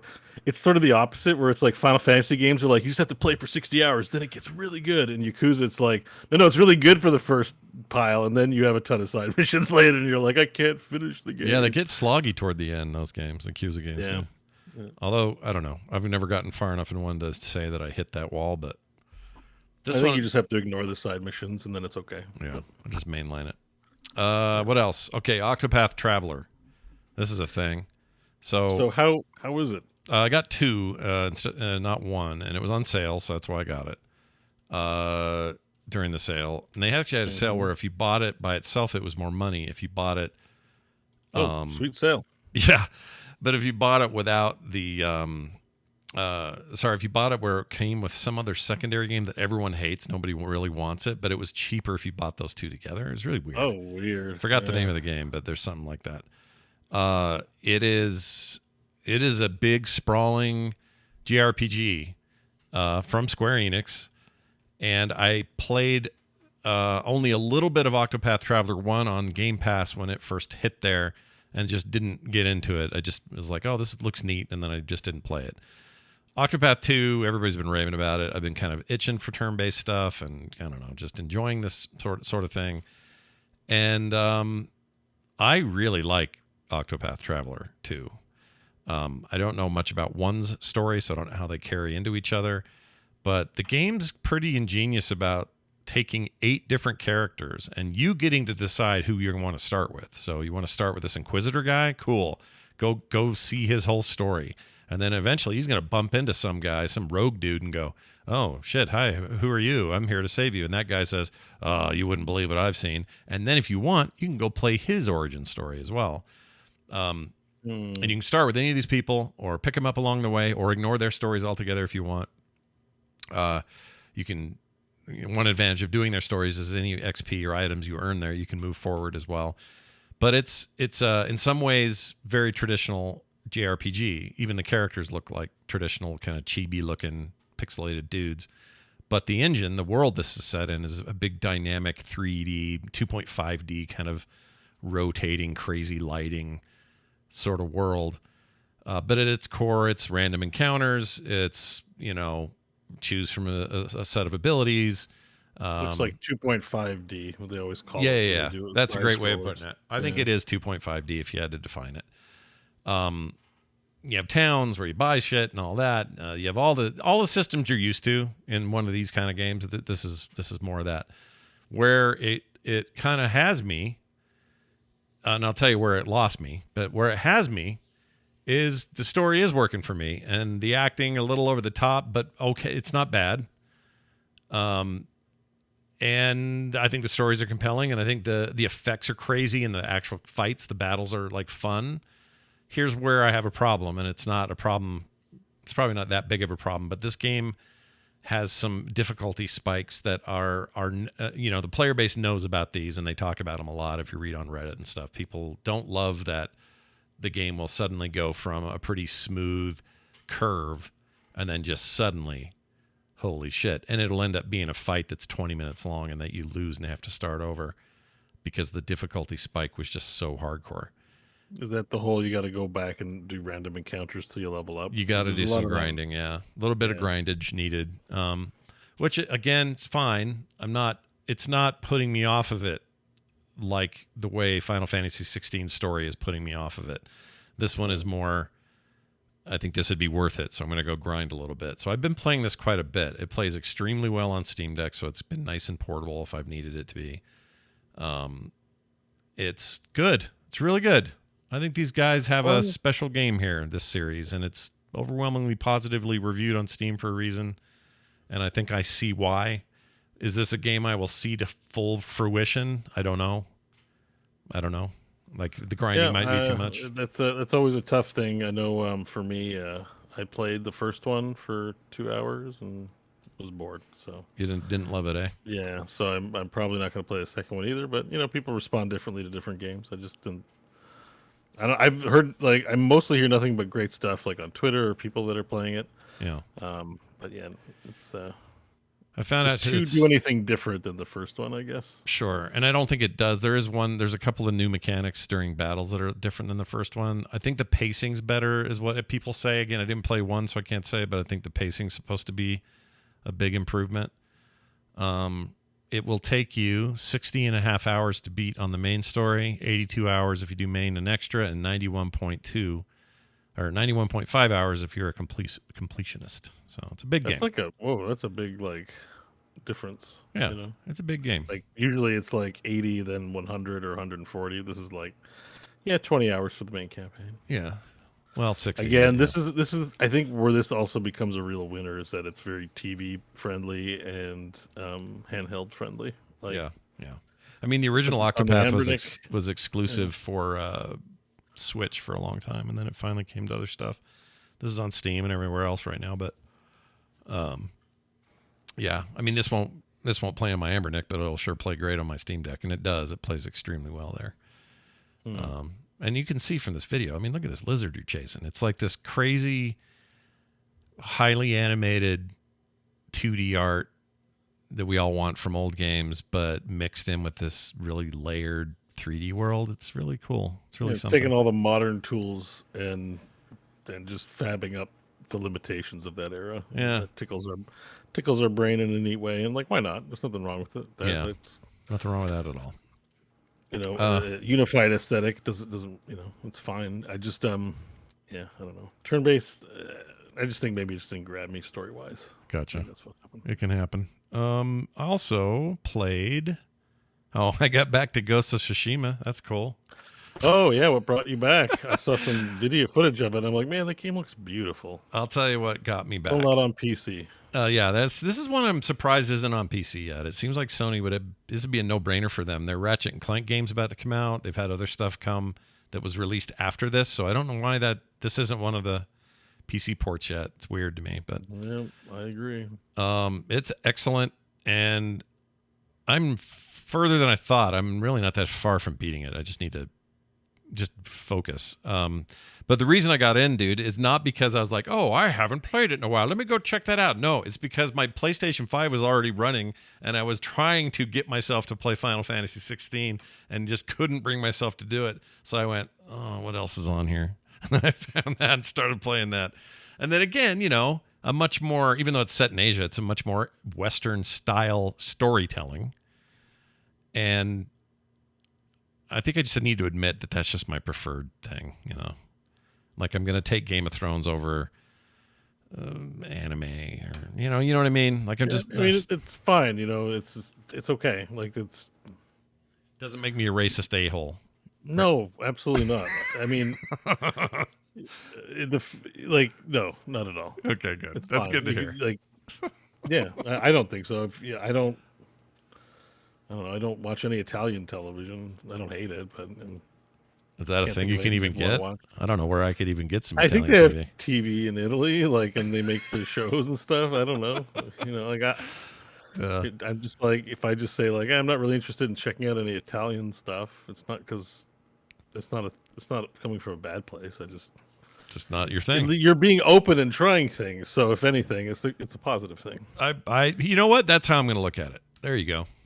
Yeah. It's a positive because, and you love Nintendo games, so like that's Japanese as shit too, and you love them. So I don't even think that you have anything to worry about or that it makes any sense. There you go. A plumber in a mushroom land. It's supposed to be weird. We don't think it is because we're so used to it, but it's actually it's actually weird. It is actually weird. You're not wrong about that. Okay, so I also got hooked on, I haven't been hooked on a mobile game in a while, and found a mobile game that I think people may be interested in, especially if they played Wordle. I know we're all sick of Wordle, but this hasn't even got words in it, but it uses the Wordle idea of every day there's a new set of golf courses to beat. And that's kind of fun. How much energy do they give you? You basically can you have 6 holes each day. Mm-hmm. You have a driver, a set of wedge clubs, and a putter to use. And during that time, you try to get as many, the best possible, pars or whatever. Like, I only want to take 3 strokes here and 2 strokes here or whatever on those holes. And everybody gets the same course every day. It's always different.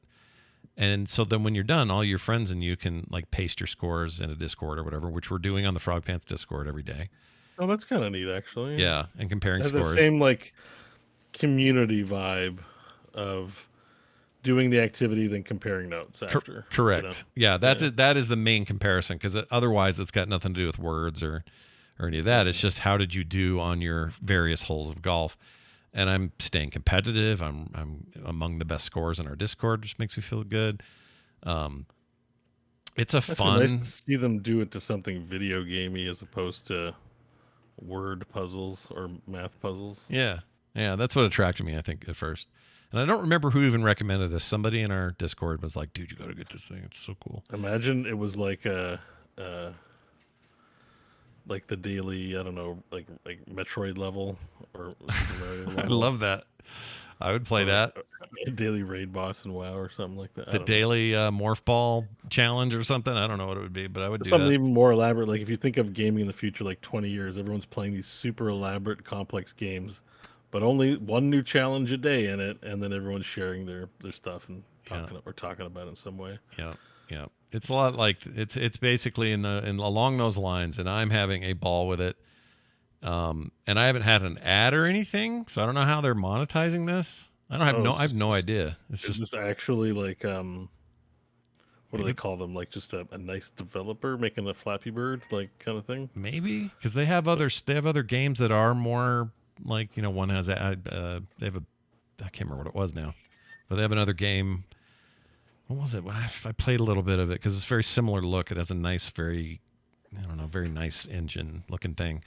But this just really grabbed me. And the only bummer with it is if you're the kind of person who wants to just sit there and play hole after hole after hole, that's not this. This game is about let's get your best score and then submit your scores. And even if you hit play again, it won't let you because it's like, no, you come here every day and this is the daily challenge, basically. Yeah, I mean, if it becomes part of a cultural zeitgeist, that's worth way more than cashing in a little bit of click through. Yeah, advertising. I agree with that. That's called Coffee Golf. I don't know if I said the name.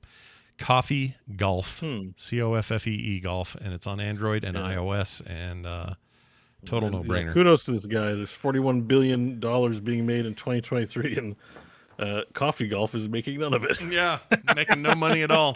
I mean, maybe it's a lost leader, so they can make more stuff. I don't know, but. Eventually they'll hit you with the like a ball cosmetic pack or something. Do you want a purple ball? But it is delightful, fun little, very simple but also elegant. It's a very good looking game. At least I think so. That kind of thing might. I mean, depending on what you're looking at doing, that thing could kind of also be like a CV or a calling card for jobs and stuff too. Maybe That's true. Yeah. Like think about the New York Times bought Wordle. That's true. And probably that guy who made Wordles can work somewhere and be like, I'm the guy that made Wordle. Yeah, for the rest of his hire life. me. He'll be like the founder of Napster. He can just tell people. Or you can go to some VCs and be like, I made Wordle. Now I'm going to make the next NFT video game. They're like, oh, shit, here's $100 million. He's like, sweet, I win. Yeah. I don't even have to make anything. Nope. Let's burn this cash. Pretty sure that Flappy Bird guy made enough money to just, never work again. The Flappy Bird guy? I think so, yeah. Oh, I thought he got screwed. Somehow. Did he? I thought he was making like $1 million a day for a while. Didn't he? I think there was a government thing that kind of got in the way. Oh, who was it? What government? I can't remember. I think the developer's Chinese. Let's see. Flappy Bird. How to make I can't remember. I don't want to say the wrong thing and be kind of like, shitty about like what the information, but I think the Angry Bird dev like got screwed actually. Well, let's see here. So according to CNET, here's an article. Oh, they're debunking the game it. Down.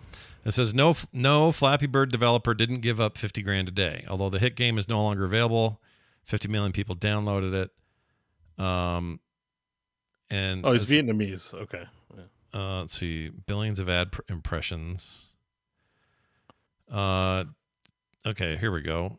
After Nunez told The Verge the game, massive popularity with more than 50 million people downloading it, was earning him $50,000 a day, thanks to the billions of ad impressions. Forbes, let's see. He later told Forbes he couldn't confirm the $50,000 number, saying that he only knows it was a lot. So, whatever that means. Okay. But well, maybe he did. Maybe I misread it or something. Can you imagine that though? Making $50,000 a day on Flappy Bird, just with ads. That's all it was ads. He took it down voluntarily though. Yeah, because people are dicks or whatever, right? Yeah, I don't know. I can't remember. That's what I thought. Maybe there was something. There was something to it. Because if I could go 90 days with $50K per day, how much is that money? What is that total? Hold on. You don't we don't know his personal circumstances, but a windfall of money can create complications in some people's lives. Like you've heard of people winning like the World Series of Poker and then getting robbed by people yeah, or blackmailed. Sure, getting a windfall of money and not being like butt rest in sort of some sort of protective structure can, like that might be might be stuff like that. Right? I mean, he claims the game ruined his life. Everyone in his family is like, oh, please, like, buy me a house. Yeah. You're the Flappy Bird guy. And he's like, I'm not really making that much money. And P.S., I got to pay a ton of taxes. Or like, I don't, Yeah. You become very publicly known and get a giant windfall of money. And that probably can create, it's actually, you can kind of think like, oh, maybe it's not all. Like, it just seems easy. But those interpersonal human things, money can't really resolve unless you're hit with an absolute shit ton of it. So if he ran for 90 days, he ran longer than this, but if I just say 90 days at $50K a day, he would have walked away from that thing with $45 million to his name. Yeah. And that's what I'm saying is if it was me and I don't think it'd be worth the heat of that kind of exposure he was getting. So if he truly made somewhere, and let's say he just made 10 million, I'd still walk away and say, yeah, that's it, pull it, and I'll never talk to another human being. I'm just going to live the rest of my life and do what I want to do. Because who do you have to impress now? Nobody. Just live your life. Yeah, yeah.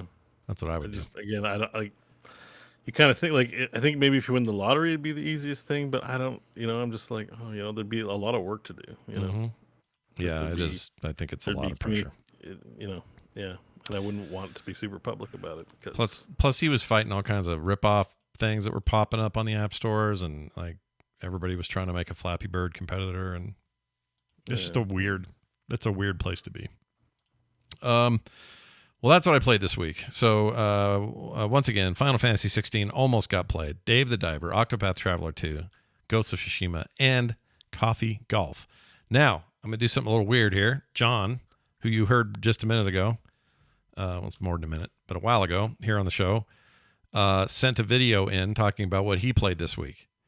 So we'll see if any of this is weird, given what we just talked to him about. I don't know. I don't know what he was going to say, but I haven't looked at this because I wanted it to be raw for me and you, just to hear what he had to say. So we're going to play that. You'll also see video if you're watching this, and let's see what John played this week.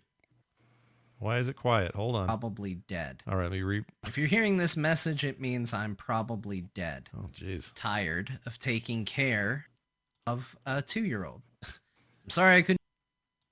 Okay. I'm sure whatever Scott and Beau said about me probably isn't true. Here we go. But I did want to check in and let you know what I've been playing and just say hey and remind you that I'm also on the show. So I have played something that isn't called Final Fantasy 16 and WWE 2K23 this week. I played 2 new games, though they have both been discussed on the show in the past. Number 1 is Dave the Diver. This one's going to be my controversial take. I like it. I think it's a good game, but everybody seems over the moon about this game, and I'm going to tell you, I'm not nearly as excited about it. You got to get in farther. God. You got to get in farther. Just like the argument about Final Fantasy, you got to play longer, John. You got to play longer.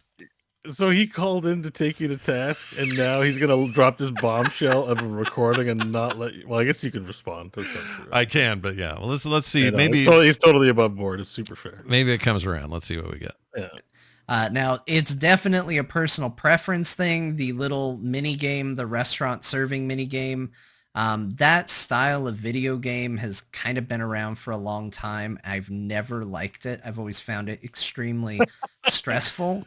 And so Dave the Diver actually has a lot of video game mechanics that stress me out.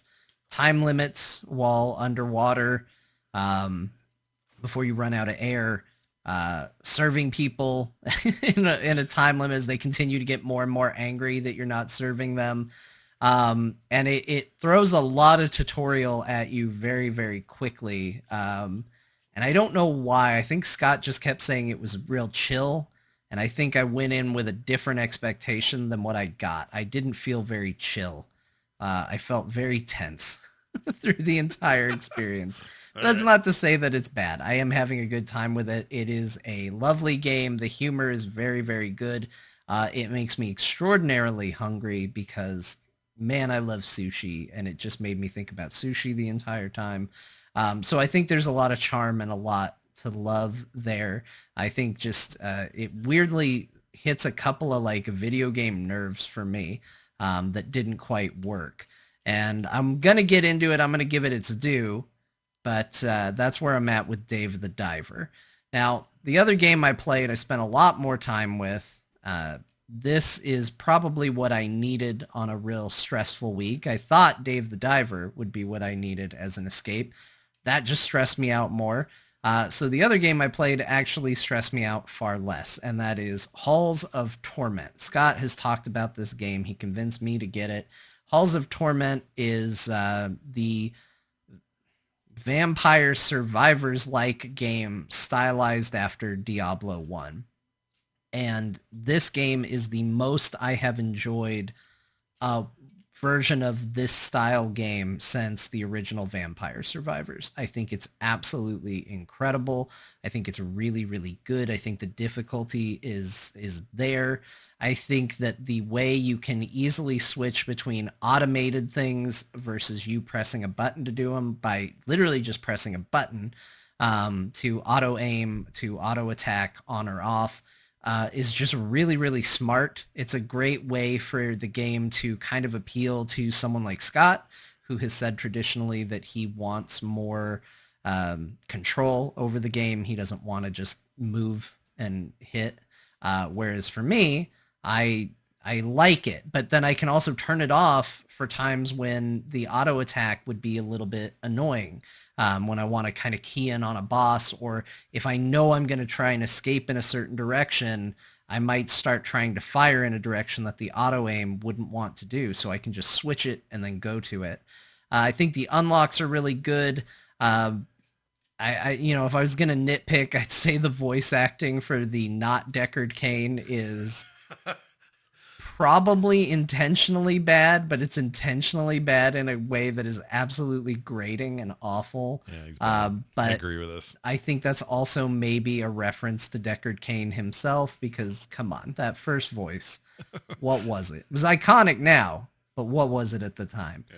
So I think that it's just a fantastic game. I'm having a ton of fun with it. I'm still very early, still doing the get as much gold on a run as you can so that your next run is more successful, only starting to get the hints of how incredibly overpowered you can become as I continue to unlock things.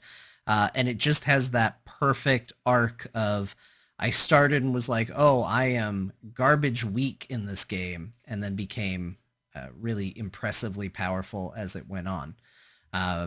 Anyway, to move quicker, because I don't know, Scott and Beau are watching this quietly right now, and that sucks for them. Sorry, guys.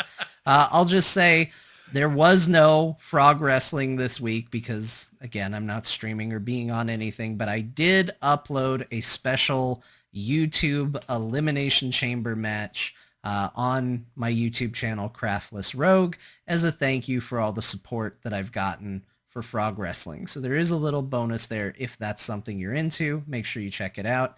I am also damn near done with Final Fantasy 16. It turns out right at the end of the game, Scott, you'll love this, there's a ton of side quests that open up. Great. You basically, everybody gets a side quest is how it feels. Great. And I'm going to start picking away at those. And then I have the final fight, the final go, I think. I don't know if it's one fight or many. I have a lot of feelings about that game. I would expect a full review, maybe as a core daily when I do finish it, seeing as, let's be real, I'm going to be the only person on core that actually finishes the video game. So more on that when I get there. Yeah. Otherwise, hey, thanks everybody. Thanks Scott and Beau for listening to me talk. I hope you had fun. I don't know, putting an animated hat over my head while I spoke or something. I didn't do any of that. I will see you all next week. I miss you all, and I assure you you're having more fun than me. I'm going to get back to it. Bye, everybody. All right. That was great, John. Yeah. Great. He's right about Halls of Torment. Halls of Torment is awesome. That game is great, and I think I knew when I started playing that would be one he would like, because it does, I think, the best job since Vampire Survivors of the power creep and also the feeling of I can be as casual or as pokey as I want to be. Like I kind of can tailor how I want to play this game. It's great. I'm really glad he's playing that. So that's awesome. And it's cheap. Still like, I don't know, $4 or something. Totally worth grabbing. I mean, these things are made in the weekend, so it should be cheap. Yep. And then, I grabbed another one. I haven't played it yet, though, but it was on sale today for $7. It's, something zombie survivor. It's like a modern 3D engine where you're killing zombies instead of magic and all that. It's all zombie killing with guns and grenades and stuff. So, yeah, that's a good fit for sure. Yeah. Right. Hordes of zombies killing with the controller stick. Yep. I think it's called. Makes sense. I think it's called Yet Another. Let's see. Yet Another Zombie Survivors. That's what it is. It's called Yet Another Zombie Survivors, which I think is a sequel to a game they called Yet Another Zombie Defense, which is a different game. Anyway, moving on. Beau, let's talk about what you played this week. You mentioned your rogue. I assume you've gotten pretty far with that character. What's going on with that? I'm close to level 90. I'm pretty much like a bee's dick away from level 90. Oh, all right then. I don't know how big do those get. That's an Australian expression, and I learned it from Ziggurat. Apparently, Australians say a bee's dick away all the time. That's like a comment. That's like saying Jesus, Mary, and Joseph in Ireland. Really? I've never heard that before. Yeah, okay. They're talking. It's like I've never, in my 40-something years of living, I've never thought about bees' dick or testicles like ever until I heard that. Now all I can do, all I hear in my head is bees' dick. The way because Ziggurat's got an accent, so he's like, "It's a bee's dick away." Do they have functional genitalia and stuff? I have no idea. I haven't even looked it up yet. I know what a duck dick looks like, but like not a bee's dick. Yeah, and that corkscrew thing. I'm kind of okay keeping it that way. But if you want to look it up now, we can. All right, nice. You go ahead. Tell me about your time. I just picture their thing. It's Disney. Is that Stinger his penis? Like, yes. Does it get me on a list if I type bee penis? I don't think so. Oh, these aren't bees' penises. Hold on. Jeez. What penis? What does a bee's penis look like? According to Insect Society, Insect Society. Their first headline here is, "How is a bee penis organized?" That's a weird thing to read. How is it organized? Oh, it's had three consistent, distinct parts. The vestibulum, which consists of a cornea and a hairy field. Hairy field. The cornea is in all sexual mature drones have an orange-colored fluid in them. Also, hairy areas on the ventricle side. Whoa, is there jizz like honey? I don't think it's jizz. No, I know honey is not jizz, but maybe their jizz is also a honey. Like, Oh, I see what you're saying. Yeah. what if bee jizz is delicious? Oh my gosh, dude, I don't want to know. They also, all males have a cervix. They say the cervix is another part of the bee's penis, which twists into spirals, so kind of like the duck. There are hairy patches on the ventral and dorsal sides, even in the cervix. Likewise, the lobe, which is part of the cervix, consists of a notch at the end. And then finally, the bulbus. Says this is the final part that opens into an ejaculatory duct. The way that's all described, all I can think of is house piping. I can't picture anything organic listening to all that. Oh, and they even say during mating, the entire endophallus gets inverted, and these structures aid in the transfer of sperm between bee and queen. Yeah, there you go. Wait, I think a bee dick might look like a xenomorph. A little bit. They've got kind of a close up here that's, I guess. Whoa! Yeah, that's weird. It's weird. That's some weird shit. Oh my god. Yeah, the insect world, man. It's rough. What is even like? Whoa. And also the queen bee, according to this, copulates with multiple drones per day, which helps to improve genetic diversity in the colony. What are they polyamorous? Big like time. Are they? I mean, bees are so efficient. Well, the queen is. The drones are all doing it with her, but she's doing it with like 100 drones. Yeah, she's just like, well, you know, we only have a baby like once a year. They have like so many babies a minute per hour or something. Yeah, like that. Yeah, like you know, they're efficient, man. Yeah, we learned a little something today. That's a good. Anyways, science. All bee right. stick, cigarette bee stick's not that small. Nope. It's kind of also it's disgusting. Australians are disgusting. They damn well are. Quit talking about bee like penises. saying bee stick. Oh my god. Yeah, that's gross. Anyway, Diablo. Look at your. Oh, you know what's like a honeycomb for a bee is your what do you call it? Your freaking talent tree now, because you got all this shit in there now. So that was my transition. So enjoy. Okay. Well, you know, yeah, it'd be great. There's not much to say. I mean, you know, I'm still playing the game. I think I'm gonna finish the rogue up, try and get him to 100 still. It's still the longest part of the slog, so I don't know, man. But I kind of just want to do it, but I think I'm done with the game after that. Oh my gosh. So I finished the renown tracker. I've done all content in the game. Yeah. Side quests, missions, dungeons. I've seen it all, except for the cow level. There is no cow level. But that's what Blizzard says. They're not talking about it. If there is, I won't have seen it. Well, let me ask you this: if this new season, I get it. So I was in such a fever haze when I was sick. I heard some of the new Diablo announcements, and I heard Blood Knights were coming to Diablo 4, not Immortal. Yeah, I had that confusion too. Oh, that annoyed me so bad. I was so irritated. So yeah, we talked about it last week, but it's worth mentioning with you in case you have any thoughts about it. Season 1's announced. Yeah.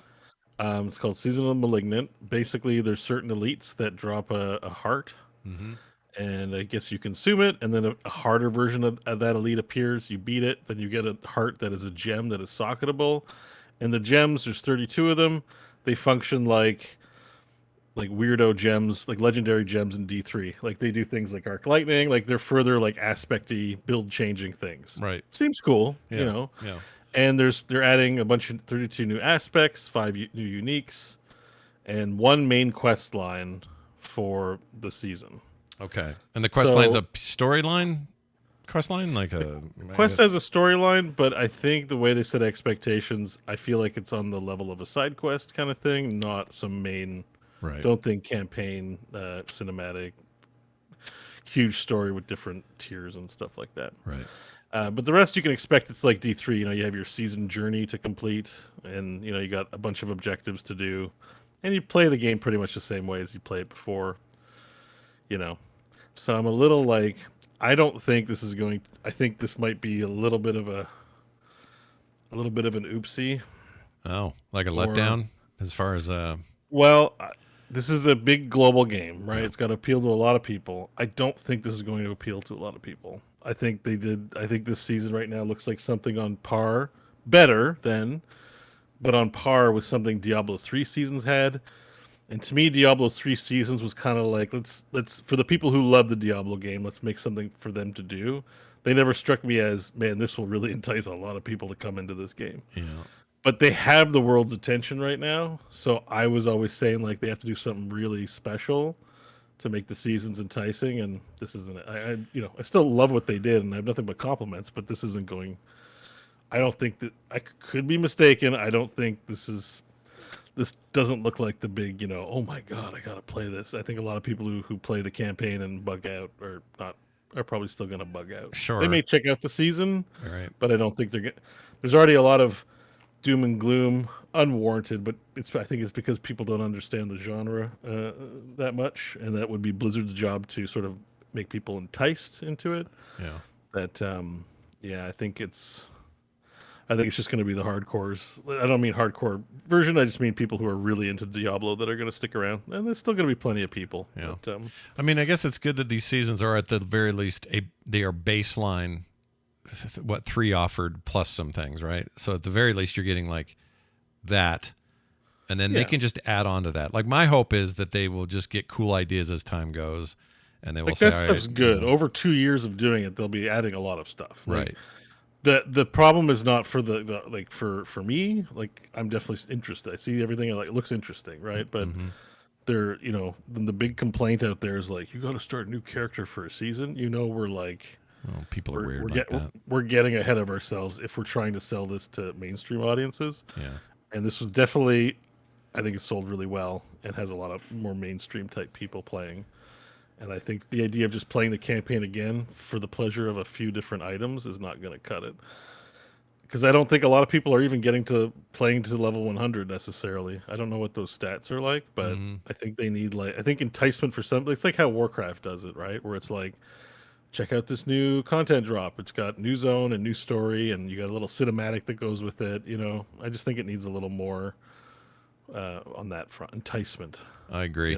I think if they want to keep players who aren't already in the grind, they probably need to do more of that.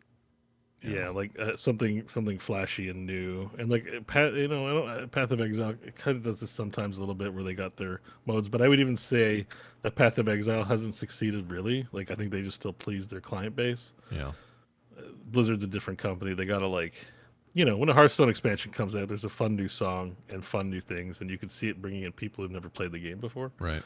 I just don't see anything about what they've done here with the season that good, but you know what, maybe that's okay. Maybe the plan is to keep the seasons humble until 2 or 3 or 4. You can still hold out hope that there's something down the line. But I'm kind of glad for it. Even the devs said go play some other shit basically to people. Yeah, they did. They said basically said it's okay if you're taking a break from Diablo. Basically, is what they said. They're like they kind of said like buzz off, and I'm like, yeah, this game is probably going to be like I told John last week. This game is probably going to be really great, in 2 or 3 years. So it's all a good foundation, and we're really happy with what they had, and it's fun. But I'm basically going to break up with this game for a little while when Baldur's Gate comes out and Starfield and 100 other things to do. So yeah, we're gonna have. But I've had a really good time with this game, and I look forward to playing again in the future for sure. Yep, same. You're kind of right where I'm at with it, and I haven't played near as much as you. I've played enough to get one character to 60 something, another character to 30 something. I'm playing Diablo. That's fun, but I kind of needed a little bit of a. I guess I admit because of the hardcore race, it was tempting for a little while. As I've said on the show last week, but I'll be leaving my full-time job in October. Yeah, but grats. I forgot to even say anything, but grats on that idea. That's awesome. Yeah, it's a big move. I've been talking about it for years. Scott can attest to it. And then we're finally making some solid moves here. Yeah, and it becomes tempting to think like, I know a lot about the game. I'm clearly more invested and better at the game than I gave myself credit for. Yeah.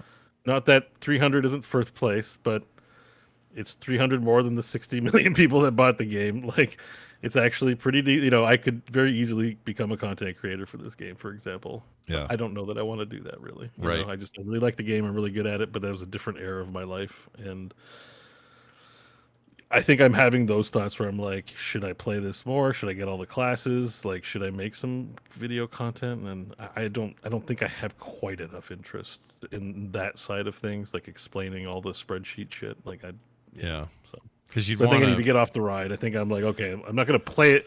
I'm not gonna play it like I'm a content creator for this.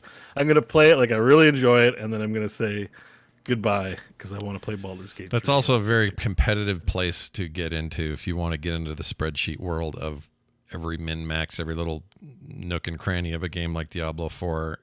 You'd have to really, really commit because that's already people are already. I'll doing be playing it every day for years. Like I sort of that's why I'm like I like the content creators in the Diablo space, but I also feel bad for them because all they do is play this game, and I'm like, there's no ARPG in existence that you should play 200 to 300 days a year. Like there are other games out there. Put on a VR headset once in a while. Like just do something. It makes me sad for them. Yeah. Even if they're making money, I just still think on some level they must really be wired to like it. Because I know I've fallen asleep playing this game numerous times, and I play in hardcore. Damn. And I like the game, but I'm like, I've been playing too long, and I'm just like, yeah. I'm like, all right, stop playing. Is your rogue anywhere near having died or anything? Or like, is it? Oh my god, yes! Holy shit! Really? I think I got down to like 5% health the other. Rogue is not as resilient as Barb. It's way more of a heart attack generator, for sure. I'm worried I'm gonna get killed. I got to do a defensive pass on my itemization as I hit the 90s, because like I'm playing a ranged build that is using auto non-meta. By the way, I probably should put it out at least a video of that. I'm using like a noob weapon that doesn't have vulnerable damage. It's not a crossbow; it's a bow. Yeah. And I use rapid fire and auto attacks, and auto attacks are notorious for sucking. And I'm actually pumping out pretty good damage, not crazy damage, not yet, but I'm pumping out good damage with the auto attacks, high attack speed. But I got to keep myself away from everything, and you can see that in the gameplay footage, right? Yeah. So I can be very squishy, and the biggest enemies are like barriers and health buffers. Oh my god, that's when things get really dangerous.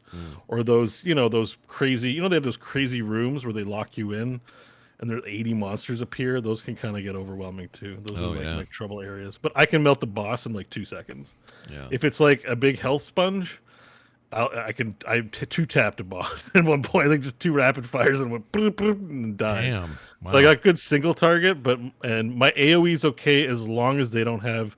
See, right now I'm fighting defensive boosters. I gotta like shadow step in there, try and kill the defensive boosters, but the spiders are overwhelming me, so it's kind of hard to get at them. Yeah. Those guys can be a real pain in the ass. I feel like this game, all Diablo's always had collision detection with characters and creatures and stuff, but this feels way more stringent.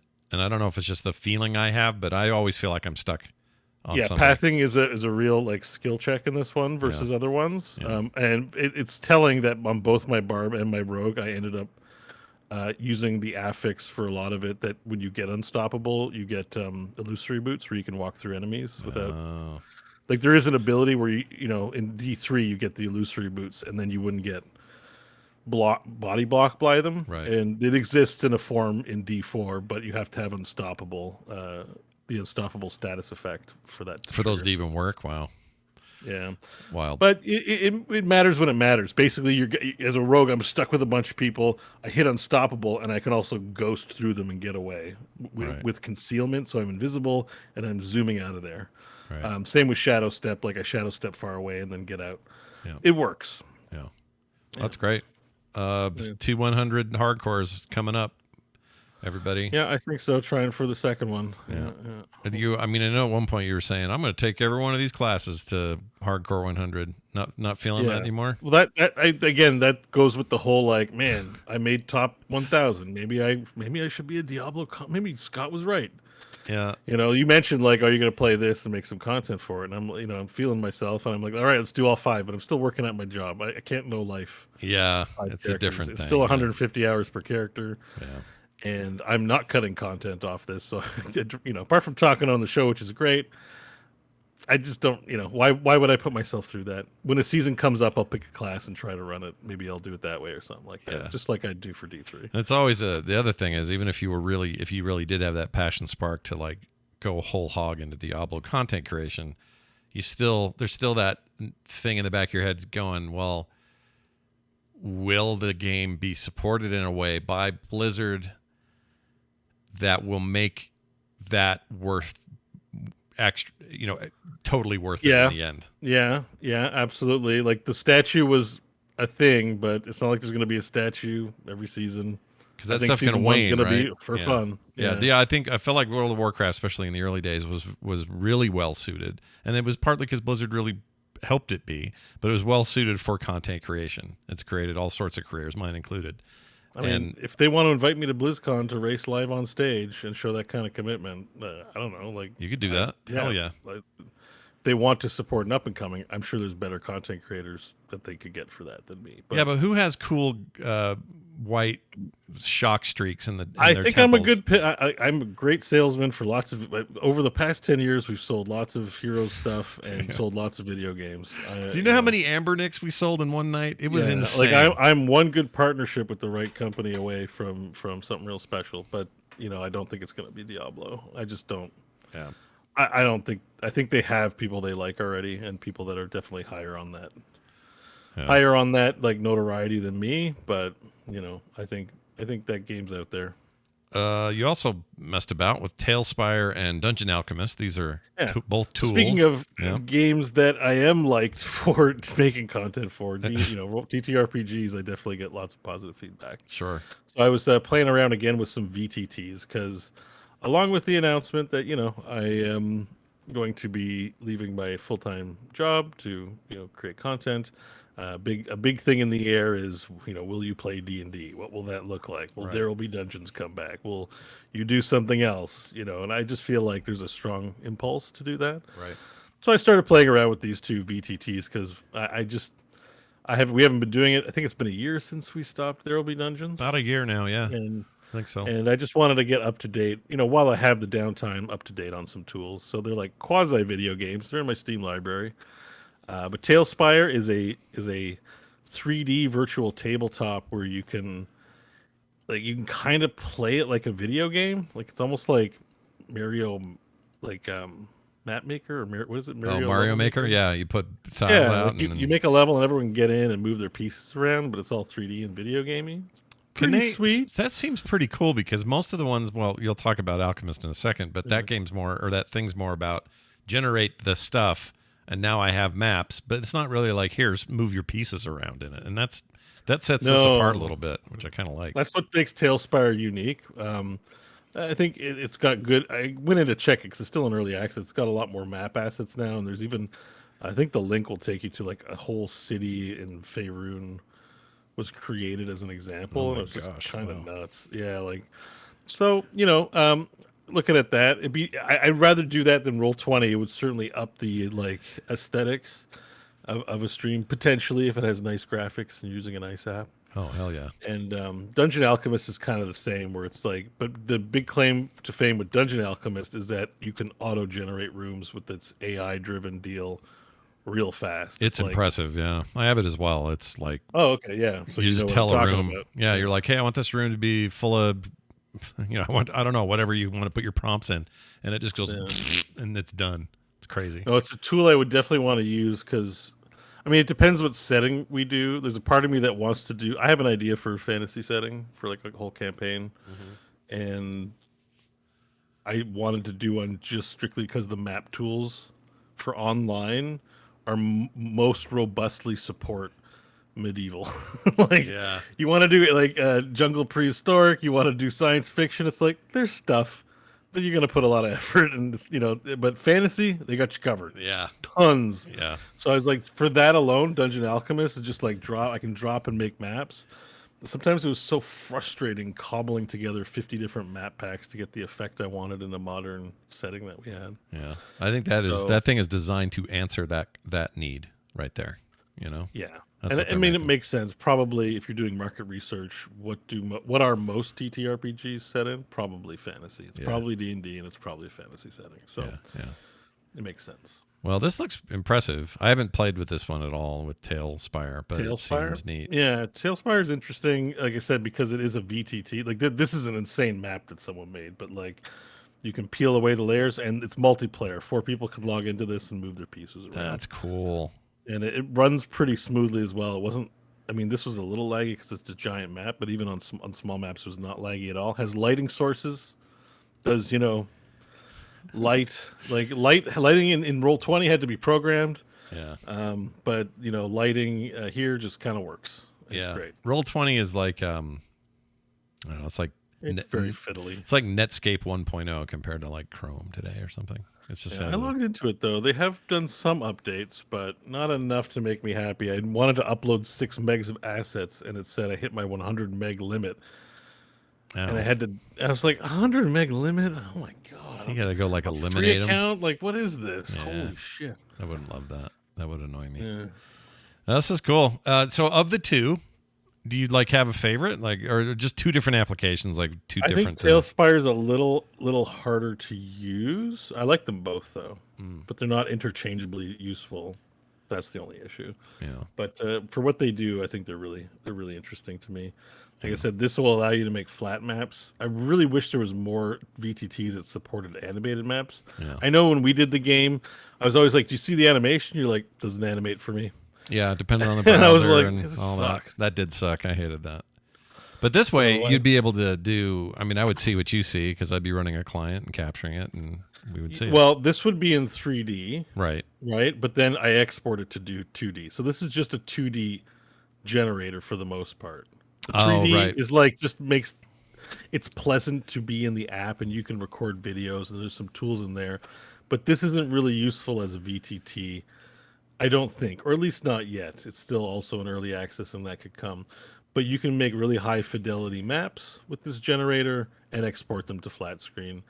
And again, always the trouble with pre-gen art packs is they give you 20 rooms, and none of them are the room you envisioned in your mind. Right.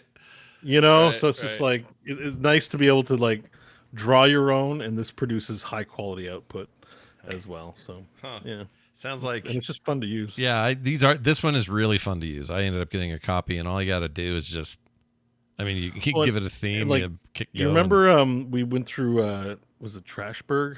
Yeah, I made a huge map, and you guys were going through Trashburg, and I just copy pasted the same building over and over again. Yeah, because I don't want to create 56 different individual rooms and plant every single bookshelf, chair. I want to just drop a room. That's where the procedural generation is nice. I just drop 56 rooms. They're all kitchens. They all look random. It's great. Yeah, they all look very curated, but you didn't have to worry about any of that. It just that's where this really saves you time. Is it looks like you spent time meticulously making a room. I'm just dropping random shit on this map here just to see what they all look like. Sure. But you can really produce great effects. Yeah, it's neat. I'm excited for you digging into this stuff because it means we can do something rad. Yeah. Well, there you go. That's what we played this week. We're going to take a break, though, now. And when we come back from said break, we're going to dive into some additional news, a couple of emails, that kind of stuff. No Dear Martha this week. John's out, so none of that. But more other things are coming right up. So come back for more other things right after this. Okay. I'm going to pop. That's right. They're into it. I made this mess. You created this monster. What is it you always say? Like, you get the chat room you deserve? Yeah. Uh-oh. Yep. So now, oh no, I hadn't even thought about that. We're screwed now. I guess I get the shitty chat room I deserve. There you go. All right, I'm going to call it back in here in 3, 2, 1. And we're back. Welcome back, everybody, to the show. We were only gone for a little bit there. We hope you enjoyed your time at the lake. And whatever else you guys did while we did that. I had one thing I forgot on my games played. What's that? It's not going to take long. It's just a bit of a confession. Sure. But I installed Black Desert online. You know what? I get the itch once in a while. How is that? I mean, it's still just a grind fest, right? They parted ways with the company like Cacao Games. It's now just Pearl Abyss in control of their own stuff. Yeah. And the YouTube sphere on that game has been really pumping up like this is a good time to get back and play. There's a new zone called Land of the Morning Light, I think, like a X-Pack, so to speak. And they've apparently taken out some of the grinds. It's more story focused, and while they don't still have good end game, PvE end game, they've increased some where they have these bosses that you can challenge at progressively harder tiers in groups. And they're like apparently making strides in the right direction. And that game has a lot of flaws, not its combat. No. And I'm like, oh, I can skip this game, and then they show me one of those combat trailers, and I'm like, how is this not the greatest video game of all time? Like, the combat just looks so badass. I think you talked. I'm gonna install it. Well, so I started a new characters. They now have seasonal channels. Yeah. Which it's like Diablo seasons, but they ramp up your XP like crazy, apparently. Yeah. So you can only do one character per season. What happens to the character at the end of the season? It's still a playable character? Converts to regular. Okay. So you can level it to 60, which is soft max, and then just have the character. And you can keep doing that every season. I have an itch for this kind of game right now. So. And this new zone is very Korean inspired. Apparently it's like Korean mythology. Like I don't know anything about Korean mythology, so it's kind of neat. Like there's this giant tiger called Songhu or something like that, and all the characters, like, they don't look like the weird the Korean take on medieval white guys. It's all, they have like, it's all Asian inspired influence, or Korean, I assume. Like, I don't know to what extent it's generic versus specific to Korea, but South Korea. But it's neat. It's still like kind of the janky, and the way they handle conversation is not the best. No. Like da-dun, da-dun, da-dun. Like there's a da-dun after every line of dialogue. It's weird. All fully voice acted, and well voice acted though, like noticeably. Just like in there that are zone, improvements in that new zone, or the whole. Yeah, I started a brand new character, and everyone's gonna laugh at me. I started the child character. What? I made a shy. Well, they're not child. They're like, some weird race of child characters. All right. But the boomerang they got a big boomerang the size of their body, and I was watching video of them throwing it around. I'm like, maybe that's kind of cool. I might change it. I don't know. And you can skateboard on it. That's what really sold me. You can drop it down and like surf on the ground with the boomerang. And I was like, I want to do that. That's why I picked it mainly. Gotcha. Is it wait, can you not be that class? It's not. You have to be that class or that race to be that class. Is that the deal? Yeah. Well, again, there's no race and class choice, right? Or gender choice. When you pick the choice, your gender's chosen for you. Your race is chosen. Oh, that's right. I forgot. Yeah. Like for the most part, I think you can do skin colors, but nothing too. It's nothing too wild. And yeah, I have a little shy character, but it's been mostly story so far. I've played like 30 minutes. Damn. I was like, damn. It works on me every time I see someone enjoying the BDO and playing like the cool combat. I'm like, I have to play. Yeah, kind of got me in the mood to reinstall it now. I mean, why not? I'll check it out. I've been kind of a MMO desire mode, but I've played everything, and it's like I kind of wanted to poke around in something I haven't played as much of, and this would be that. I mean, the thing I'm waiting for is the official WoW servers, and then I think what I want to do. I don't know if you or John will be interested, but I think there's people in our community that'll be interested. I just want to like log in with 50 other players and just like do dumb stuff that you can do with that many players. And it's pure level quickly, or it's pure hardcore. The plan is they are only doing this with Classic. There's none of this is coming to the main game, right? Right, exactly. Yeah. Classic and probably Wrath Classic servers, if I had to guess, which too, makes maybe. Sense. Yeah. But yeah, which I know we have a news article to discuss that a little bit later, but right. It's an MMO. Like that definitely gave me the desire to be like, I want to play with people again. Yeah. And not in Final Fantasy. I want to go where the people are, you said to yourself. Yeah. So WoW is still just the GOAT. I mean, at this point, I can't. I've been watching this YouTube content creator called Josh Strife Hayes, and he does a series called Worst MMO Ever, and he plays like the worst MMOs. like just ones you've never heard of, like just terrible MMOs, and it's great. But it's funny watching that. It makes me want to play MMOs, even though they're terrible. I'm just like, I'm like, oh, I want to. I've been playing too many games. Even Diablo, it's online, but I play solo. Yeah, I need like some good world. I have a desire for something good, and I just can't think of anything better than that I like better than WoW, or that is better than WoW. There's a new wave of MMOs coming out in the next 6 months, but I don't know what any of them are, or I haven't really looked that deep into what's being made now, or what people have their eye on. I'm sure there's something cool though in there. Well, there's the Palia, which I also have. It's a news article. Yeah. It's in the news too. It's a like an Animal Crossing style MMO, which looks interesting. Yeah, I remember this was one of the last things we discussed on the instance before its final episode, and at the time, Jocelyn was out of her mind stoked about it. Ex-WoW devs on the team, I think. Yeah, it's open beta in August, so we'll be able to check that out, I guess. Yeah, I'll definitely check. If this is open beta next month, next month, I'll try it. Why not? And like it's that Stardew Valley style game. It even sounds interesting to me. I'm curious to know what an MMO version of that game looks like. If it's something I want to play. Yeah, I'm really curious about that. And we don't know much about that project at Odyssey from Blizzard. Oh, the survival game. Yeah. Whether it's going to be an MMO light or like fun online experience, that might be just what we need. You think this year the BlizzCon is a place to talk more about that game? Probably. Hell yeah!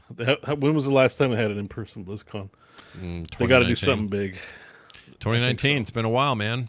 It's been a bit. Yeah, I think so. I mean, they're going to talk about the new season of Diablo. They're going to talk about Warcraft stuff. Yeah, and I think Overwatch will just kick the can down the road. Hope Beyond Hope, StarCraft 3. Yeah. Maybe a little Heroes of the Storm. Just kidding. They won't do that. They won't talk about that. They won't do that. It's not yet. It'll be in the arcade basement thing they always do now. Once Microsoft buys it, then we start messaging Phil. We need him to feel about Heroes the way he feels about Hexen. We can get that happening. Yeah. Get the two H's going. All right. Well, let's get to some other stories that have been hanging around. I'm in the wrong tab, so I probably need to get out of that. All right, here we go. Let's talk about this. I'm actually going to move this hardcore WoW thing up because we have a special presentation prepared. Okay.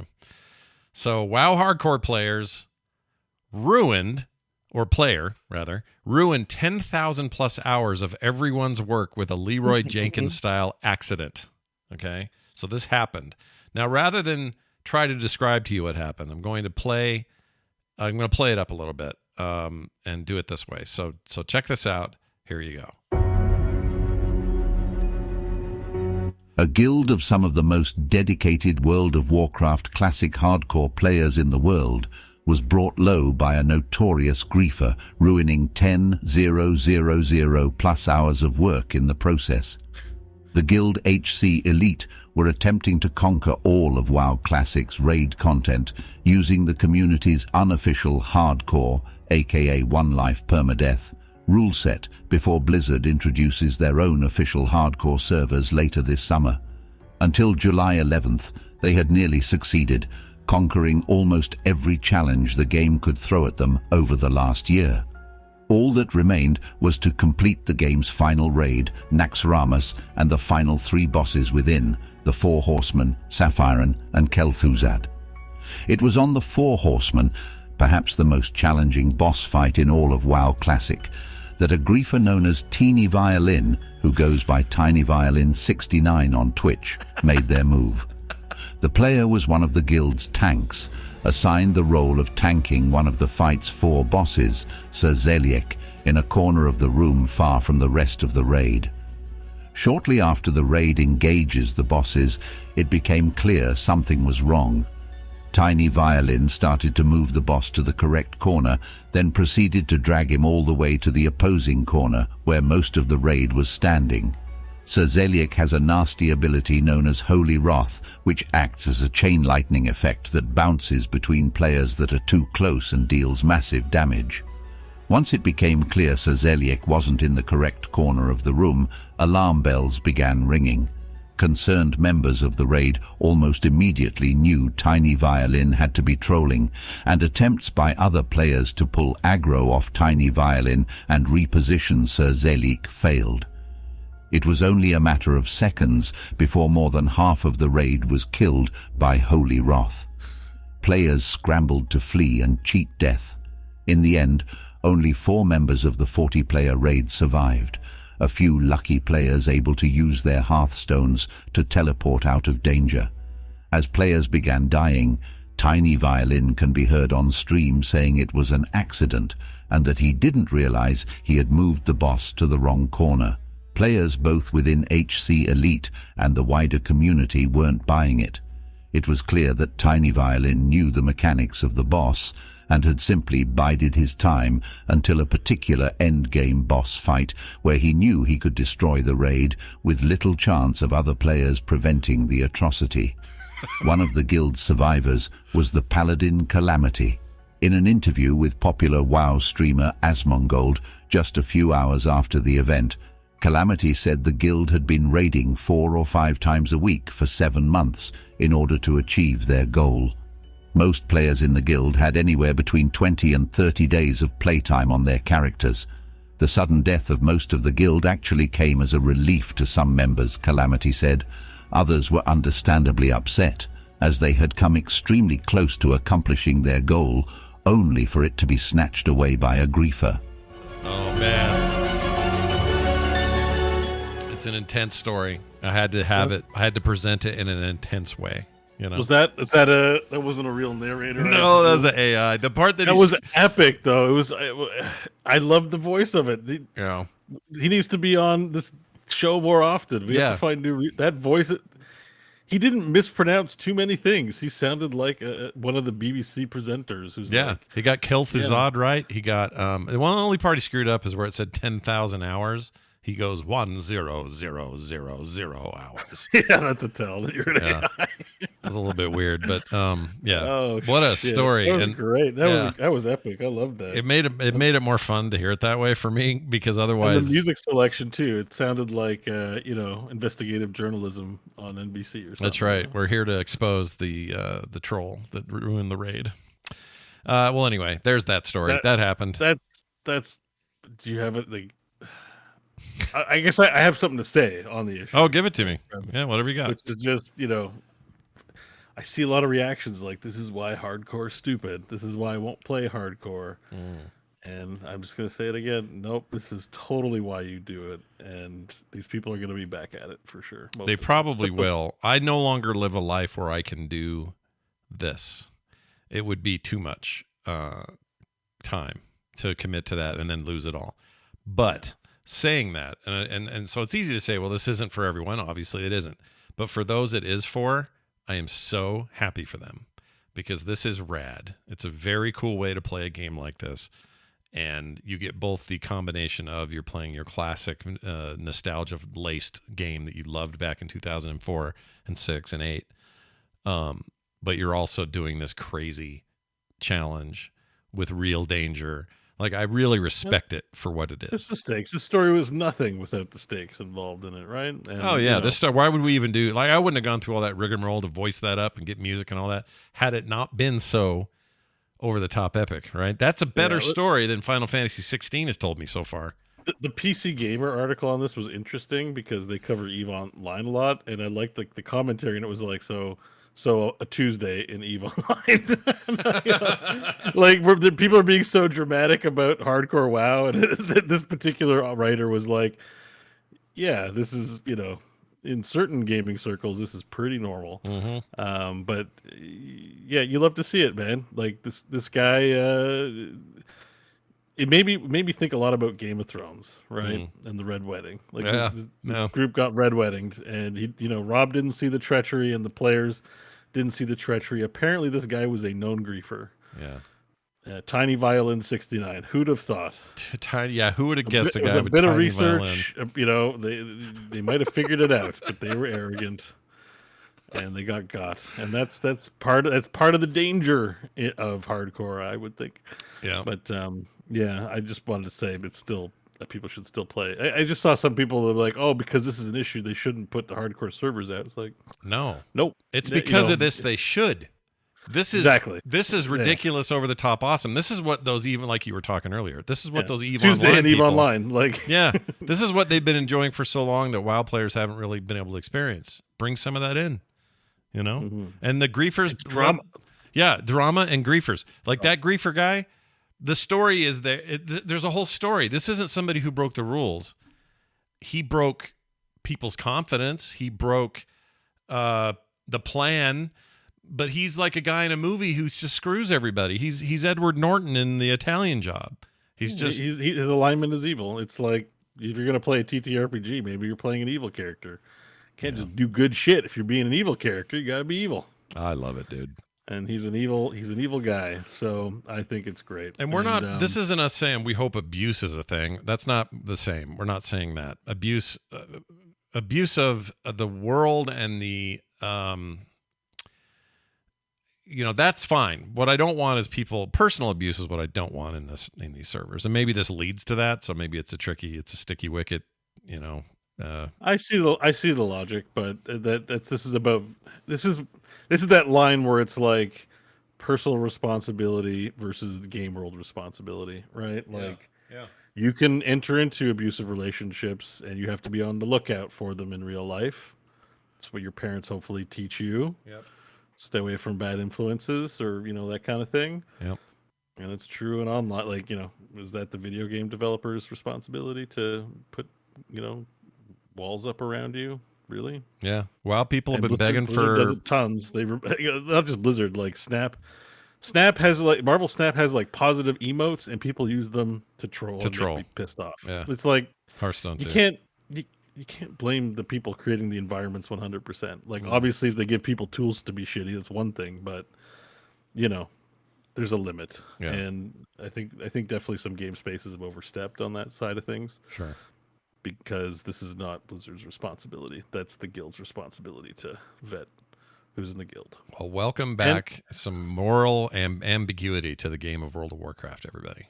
Yeah, I mean it's still shitty, but again, at least it's not terrorist. We're not talking about like harassment or abuses. This is just an own, right?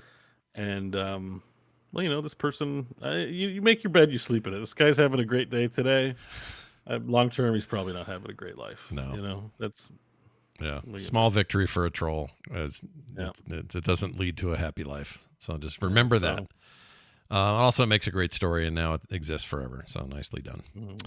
There's another headline. Oh, we talked about this on Daily Tech News Show a bunch this week. It was a really interesting deep dive. So if you haven't heard Wednesday's episode of DTNS or haven't heard that show before, you should probably check that out. But 87% of classic video games are critically endangered, according to a brand new game study. The game study was basically designed to say, all right, how much stuff by the publishers, developers, or whoever owns the rights to the stuff is it being made available to players in some reasonable way of getting it versus not? And it's much higher percentage of not than you think. 87% of games. Now you might say, well, hold on, I can pirate all kinds of old games. No, that's true. We're talking about above board access to these games. And that includes everything from Nintendo to defunct online games. Like I was thinking about the Matrix Online the other day. That's gone. It doesn't exist in some way that you can mess with it. Somebody somewhere may have the source code and could run a server, and maybe they do. Be a private server. There's a Star Wars Galaxy private server, City of Heroes private server. Right, but none of those, I shouldn't say none of those. Some of those are sanctioned, but most of them aren't. Most of them are doing it behind. They're at risk of getting shut down and DMCA'd any second. Yeah, and Nintendo's the worst at this. Like there are lots of preservation efforts happening over at archive.org. They have a ton, maybe the largest collection of ROMs from the 8-bit, 16-bit, DOS, these old eras. They're there. And I think part of this is like, think of it this way. Like if Nosferatu, the vampire movie, silent classic, okay? Let's say that film was falling apart. It probably has at this point. It's multiple times, and they've, it's probably a digital print now. But anyway, you see that thing falling apart. What do you want to do? You want to restore it. You want to preserve it. You want to keep it. And I would argue video games are a form of art. In a lot of ways, the most collaborative form of art, but art nonetheless. And it would be great if we could preserve that stuff in a meaningful way that isn't just, it's a product, get it while it's out. Oh, you missed it, too bad. Like that attitude needs to go away. And we need to start looking at games. It's all the IP clawing that happens. Yeah. Because your shitty game, like Bonk's Adventure, could be a huge... You hold on to it because it could be a huge thing in 20 years. Maybe you're making Bonk's Adventure in VR or something like that. Yeah. From TurboGrafx 16, I think. Yeah. Or Bonk. Bonk was TurboGrafx. You're right. That was their thing. Yeah. Yep. Yeah. So it's just like they're IP squatting, which is, what they should do, I suppose. But there needs to be books get put into libraries. They're thought to enrich people's lives. gamers play games. They're thought to enrich people's lives. Why not have them curated? There should be some rules about archiving them.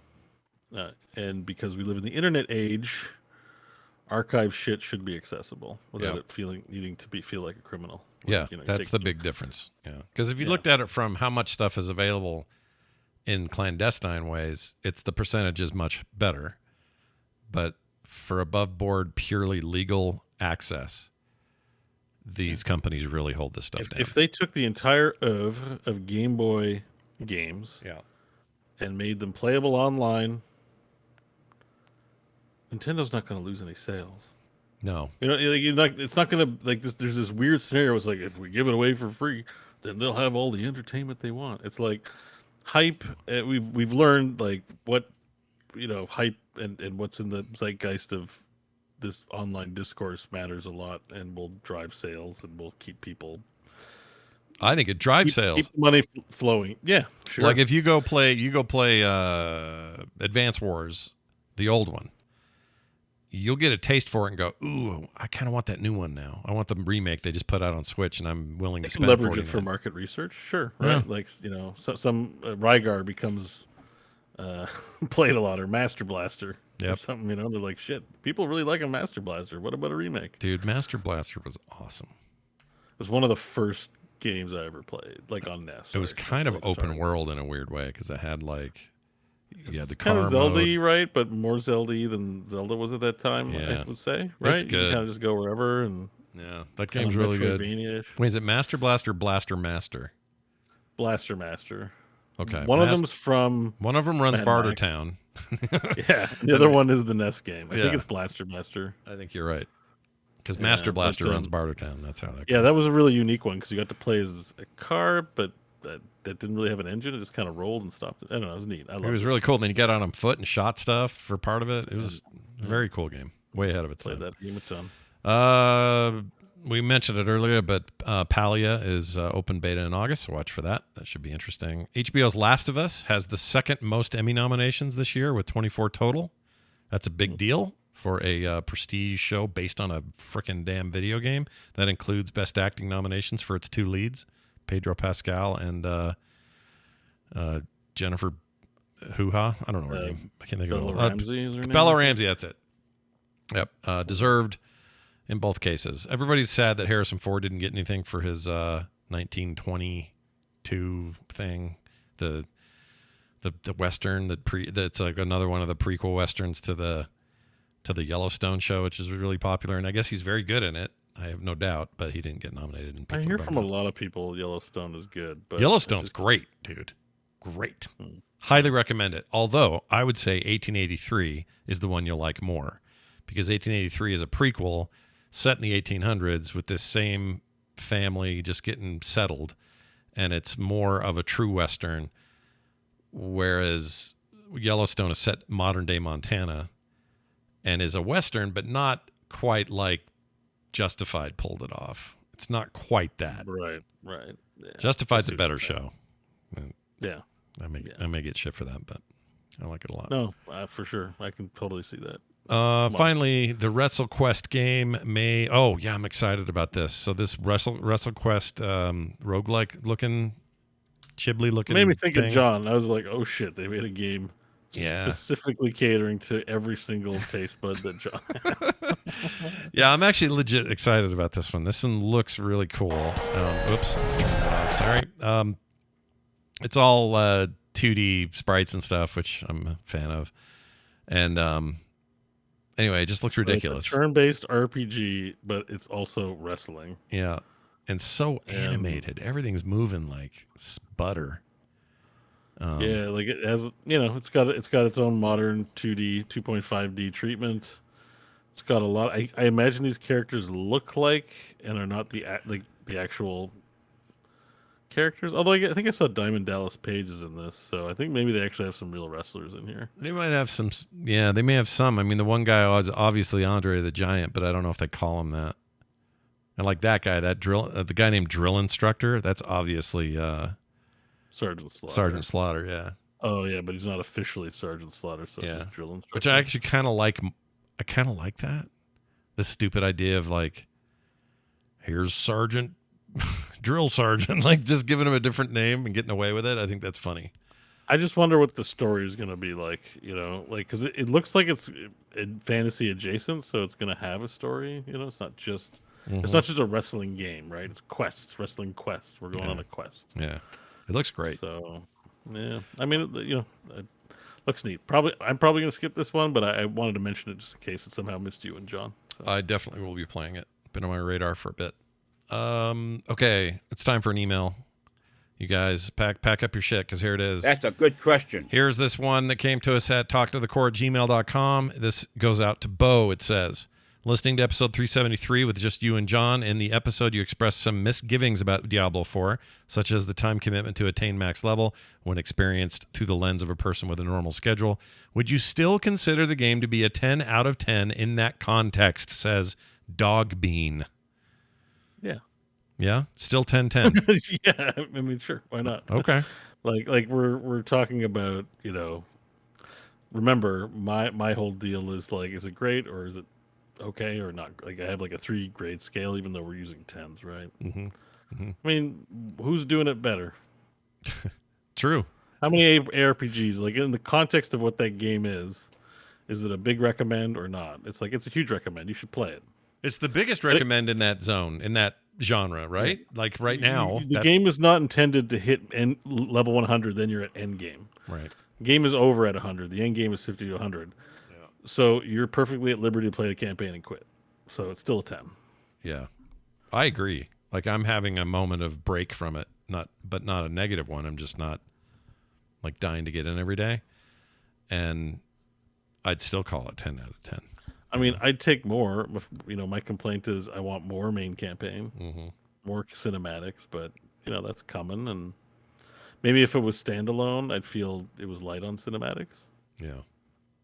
But I think I'd still give it a 10. Like, I think it's still awesome. It's just an awesome game. Like, I feel like people put a really high bar on video games for this kind of stuff. Yeah. I don't know why, because like a lot of these are incredible. And they still I guess it's that thing what Chris Metzen says all the time, like geeks like to get together and just pick things apart. Yeah. Like it's part of the culture just to do that. So when it comes to be review time, it's like, well, if you can find flaws in everything, like even the best movie, like I said, we like Hateful Eight, but it had that stupid song in it. I'm still gonna give it a 10. I'm not gonna Yeah, doesn't ding it. But if you somehow get it in your head that criticism is a science, and there are true answers and wrong answers, like that's where you sort of like, to me, you veer off on the review thing, because then you're just like, it's all made up. That will burn you out too. You will burn out on that. It's not scientific. Like, yeah. So it's like, if I strongly like it, then like it's a 10, and it can have all kinds of flaws in it. That perfect 10 does not mean perfect. Right. Well, unless you're talking Mad Max Fury Road, then I think my 10 is perfect. But I know that that's me. That's subjective. Yeah, I don't think there's a thing wrong with that movie. Like, not 1 second of it is wasted. However, someone somewhere's got problems with it, and I'm fine with it. It's fine. 10 is like full erection. Like, it's just, let's not quibble over the details. Like, if that's where you that zone, if that's the zone you're in, that's the zone you're in. Like, that's what I mean. I have a full raging enthusiasm for the product. I recommend it wholeheartedly to people, even people who aren't into it. It's not a measurable science. You're not like, some of the sound effects were good, 9.62. Yeah. Like, that's why like 6.5 for Heroes is such a meme. Like, it's so stupid. It is stupid. It's a great game. Like, just give it a 10. Give it a 10 and call it good. Yeah. God, I wonder what that guy or girl's doing who wrote that. I was going to tell you a stupid joke I heard. Speaking of 10s, it was a joke. It was an Excel joke, and it goes, "My girl is a 10, but Excel thinks she's an October." Yeah, I know. That's a pretty good Excel joke, actually. It's not bad. I don't even know where I heard of it. It made me laugh. So it's a good one. I love Excel humor. I know spreading how Excel that works. one. Here's a text from Greg T. These texts come to us at 801-471-0462. Greg says, "Will the next Switch be a folding portable console? Nintendo Switch Flip or Nintendo Switch SP? Nintendo Switch Portable? Whatever. If so, would that make it more appealing than the others simply based on how small the form factor would be, says Greg T. I really like the 3DS and DS before it, but they were novelty in a lot of ways. And I don't think I want, unless both screens are the same size and large, and that somehow works, then maybe you've got me there. But that's one of the other things that makes preserving games hard is when Nintendo tries to do something weird with hardware. It makes it harder for those games to carry forward. There's a ton of great games on the DS or the 3DS, but they don't port those. Well, why? Well, because you can't play them the same. They had a second screen and a stylus, and you'd fiddle around with that, and it was just part of most games. It was baked into those games to play that way. So they're less compelling in the long run, and are so exclusive to the time that they were current, and that kind of bums me out. But I think something could be done, and maybe they will, but I doubt it. My money is on the Switch. The next version of the Switch will be a more refined, thinner, more powerful device that's a single screen. This is the format, I think, is what they're going to do. Knowing Nintendo, they'll be tempted to meddle because they have a history of meddling in that way, right? Innovating, maybe we can say. Innovating / meddling. But they're limiting their product line because not everybody's going to want to develop for their weird second screen or weird things, right? Right.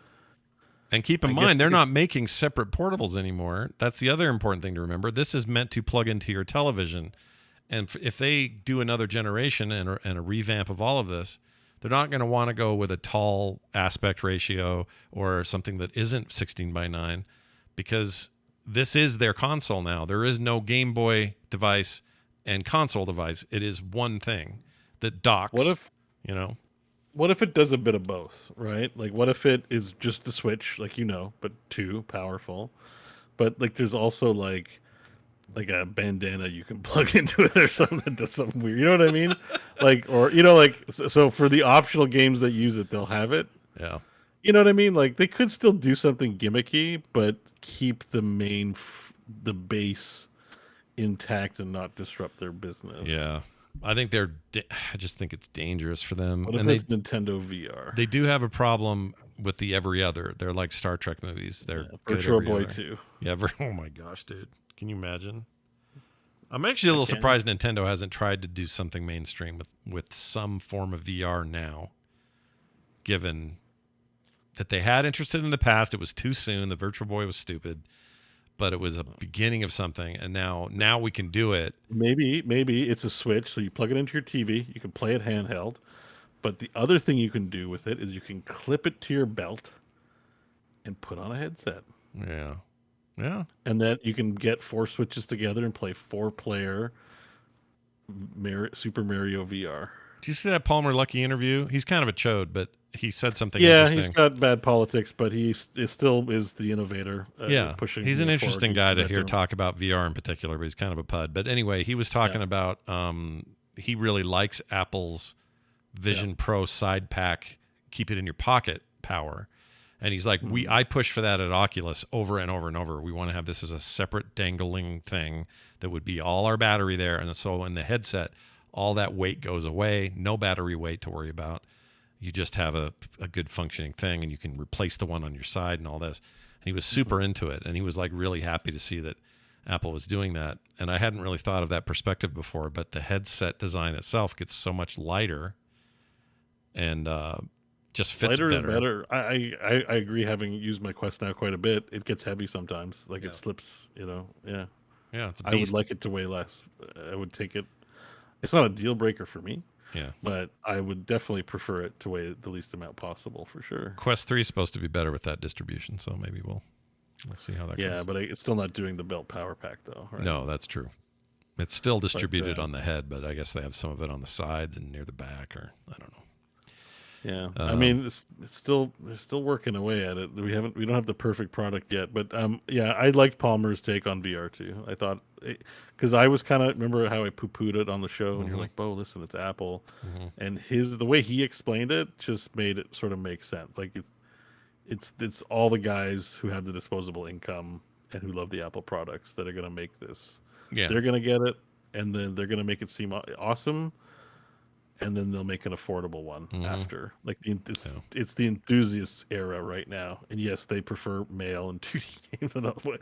They don't even care. It's got Apple on it. Yeah, they don't care. They're buying it. They just want something that gives them a crazy interface that's like, wow, a new way to compute, blah blah blah. They're not there for, the latest. And Palmer's take was just that like it normalizes it further, so it's fine. Like it's at that price point, it's for those people. Yeah, and they can afford to normalize it. It's honestly, it's a bit like the iPod. The original iPods were expensive compared to the competition by a lot, but they expanded that business. They got smaller, cheaper, and by the end, they were the cheapest one you could get. But I mean, I'm still mad there's no headphone jacks in my iPhone. But just I guess I've gotten over it. It's their world. I'm just living in it. You know what I mean? I just do all Bluetooth now. It just doesn't even. I don't even think about it anymore. Yeah. Well, I have analog still, but you can just buy a converter for like $20. Like it's no big deal. I don't even notice it. Like you just buy a converter. What is it? Lightning to 3.5 adapter. Yeah, like it's not even. It's like it's a super non-issue, and but it's not like they were like, oh shit, we shouldn't have done that. Let's reverse. They're like, we're just gonna keep doing it the way we want to do it, and y'all are gonna keep buying our products. So I remember when everyone lost their minds when they got rid of floppy drives on the iMacs in '97. Everyone lost their minds. Like, how can you get rid of the floppy drive? They're like, we don't think it's going to be viable very much longer, and it wasn't. I mean, I hate to give them that credit, but they were right. It went away, and not just Macs. PCs dumped floppies very quickly after that. One thing customers have a hard time with, and I include myself in this, is because there's like the customer's always right. The customer knows what they like. How dare they piss us off? Mm-hmm. But they're the experts, and they know what's coming down the pipe, whereas as customers don't. Like we know what we like now, but we don't know what we'll like 5 years from now because we're not part of those. We're not in those meetings. You know what I mean? Because they're designing what's coming up down the pipeline. So if they say like, hey, floppies are out because we're not going to need it in 5 years, we can see that far ahead. Right. They're probably right. Yeah. Usually they're right. USB was another thing they did with that device, and everyone's like, what is this? This is too new. Nobody knows what USB is. And before you knew it, that was a standard and still is a standard. And I'm not saying they know how to predict the future, but they're not stupid either. They know what they're doing. Well, I mean, they create the environments and solve the problems backwards from there too, right? So it's like that's where it's a little unintuitive for customers. It's like, I'm unhappy. Aren't you in the business of making me happy? They're like, yes, but in the way we choose. Yeah, is basic. The way we foresee and plan. So, I think. Anyways, just we got on the VR tangent. Hard to bring up VR without me getting into it, but you're right. That was a good interview with Palmer for sure. It was. His hair is real dumb though. His hair is stupid. Have you seen his hair? It's stupid. There's a lot about him that's pretty goofy. Yeah, it's not my favorite thing. His picture on the cover of Time magazine, not great. Here's a question. So I have a mashup today, but I wasn't thinking about this. Because we're not going to have one next week, because Jamie's got some stuff he wouldn't have one anyway. Should I save this for John when he's here? I should probably save this. It's probably. It's always nice when John's here so we can all enjoy together. That's my instinct. Mashups feel like the three guys need to be here for that. I mean, we can just make our own. Hey, this bee's dick's pretty nasty. Bee's dick, you should have seen the toilet. I left a giant shit in it. It was shaped like a piece of pecan pie. Yep. Like, whoa, pecan pie? Yeah, pecan pie. Yep. Boo. Bee's dick. Back to bee's dick. Then bee's dick, and then the music kicks in. Oh, that's the wrong one. That's not. You think a bee ever accidentally stung someone with their dick rather than their stinger? Oh, you're so crazy. Who voted for that one? Oh, it was Beau. Yeah, there's this music the whole time. It's going in. Oh, that's Marvel Snap music. You like it any more or less these days, the Snap music? I still hate it. Dude. It's pretty bad. Please, Ben, please. It's kind of bad. Although I'm not playing Snap anymore since Diablo 4 came out, so it's affecting my life a lot less. Speaking of Ben Brody, that dude posts like wild over on Threads. He's into it. He likes it there. He's into Threads? He likes the Threads? He likes the That's Threads. Great. I like the Threads too, minus like 3 features that I think are crucial, and I don't know why they're dragging their feet. It's the For You page, man. Fix the For You page and you're gold. Yeah, it goes a long way to finish that first. Then give me a desktop client. Then give me, let me edit. There'll be no APIs though. You still rip on the tweet deck side of things. Oh, that's true. That all went to shit this week anyway. So yeah, I guess Reddit's winning too. Reddit is how is Reddit doing? Reddit's all right. Well, they're getting rid of their APIs and stuff too. They're charging for it. Oh, and that's what caused the blackout. Big blackout, and I think they're going to hold fast to that. Really? They're like, if you're a mod and you're blacking out, we're just going to remove your mod status, give it to someone else. Yeah, it kind of is an empty threat when you say, I'm going to shut down my group. It's like, well, yeah, but we own the site, so we can move you out. I mean, that may not be good PR, but it's not like... They're probably assessing the PR reaction. I don't think people care that much about Reddit. I think Reddit's is important, but I think people actually don't care about it that much. I think Reddit is like a gap filler. At least for me. I don't go to Reddit unless I'm like stuck somewhere and need something to read. Then I go to Reddit. It's not at my first stop. I'll go to Reddit when I need video game answers, because there's usually a lot more discussion there than other sources. Yeah, I've been doing that less. I think I go to YouTube for a lot of that stuff these days. That's true. Sometimes I just want a written guide, though. I don't want to watch a guy go, hey, guys, today I'm going to plug in my thing and then push the deal. First of all, thanks for being here. Don't forget to like, that whole bit rigmarole. Yeah. Not that they're all like that. I know there are plenty of channels who really know how to bang out a rad video and do it in a way that's like efficient. We're in there, let's go. But the ones that usually I'll scan the comments first, because the comments will be scathing if it's not good. If you don't get the answers you want. But I mean, it's not that I don't use Reddit, but I just find I'm not using Reddit that much personally. So I'm like, it's a gap filler. That's why I say it's important. I don't think we value it enough, but I don't think we value it enough for the whole world to like shut it down. I think it's just the mods that are. I think they're going to lose, is what I'm trying to say. Yeah, I think you're right. A lot of them already relented, so it just is what it is. All right. Well, we're going to hold that mashup. Jamie, if you're hearing this, a huge thanks for your hard work, and we will just hold it another week so John can be here and hear us play it live on the show. I do want to thank some brand new patrons.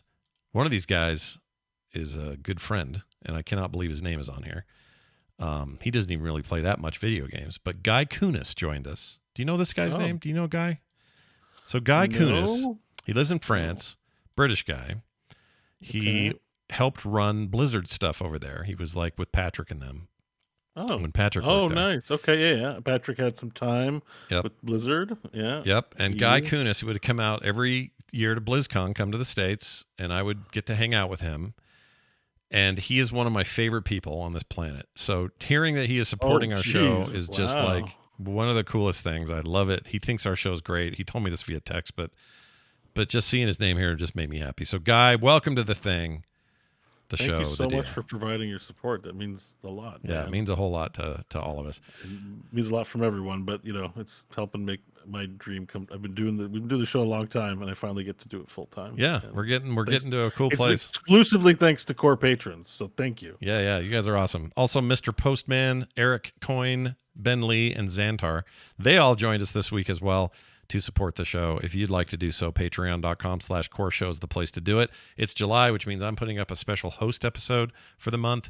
I don't want to leak what it is, but I have a really cool idea. So I'll talk about that soon and have that posted soon, actually. You'll never get commercials on the show either. You'll get pre-show content every week, monthly benefits like art that I've drawn and sent out to everybody. I think my latest is a link thing or something. I have a question about that. So when you say no commercials, that's for patrons on the patron feed. Correct. Right? Patrons only. Okay. So if you listen to the show normally, you might get an ad here and there. If you hate ads entirely, the way to do it is I misinformed our audience last week. I was like, it's core. No commercials ever on the show. And then some people reached out to me like, there's commercials on my show. No, they're what it means is if you sign up for the Patreon feed and you get your own exclusive feed, those will never have an ad ever on those. It's a great system. We use it everywhere. I love it. Yeah. So thank you for that, everybody, for supporting us over there. It means a great deal to us. Again, it is patreon.com/core show.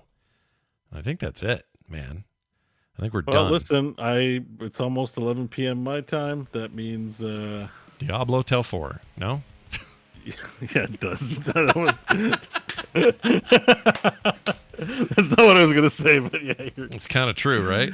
I mean, you know me so well, Scott. Yeah. I'm going to try that Zombie Survivors tonight, but other than that, I'm just what I was going to say was that means now all the suspicions on me for making the show longer than it needs to be. Oh, it might be you. Well, okay, now hold on then. I was the common factor in both last week and this week's show.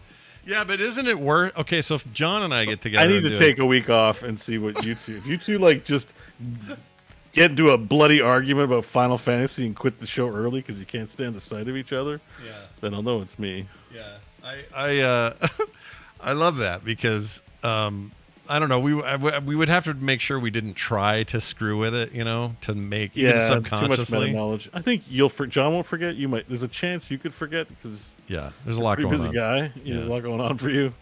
Had a lot of diarrhea and plumbing issues to work through. You can't remember everything. But thankfully, that's over now. Thankfully. But I'm the common factor, so we'll have to.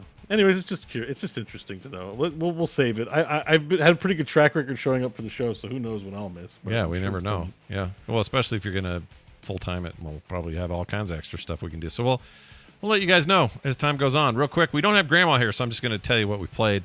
Real quick: Final Fantasy 16, Dave the Diver, Octopath Traveler 2, Ghost of Tsushima, and Coffee Golf are all my games. Beau played D4 and, of course, his heroic run with his rogue. He's at level 90. And also played around with TaleSpire and Dungeon Alchemist, 2 ways of making cool stuff for your tabletop RPGs.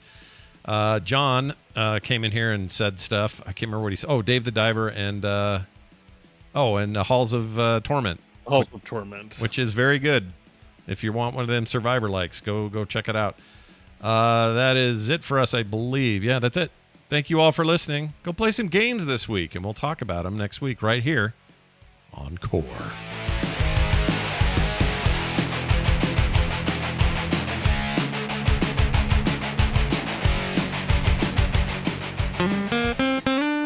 Get more at frogpants.com. Oh, Jesus. Oh, I forgot about that. Oh, Jesus. Oh, Jesus.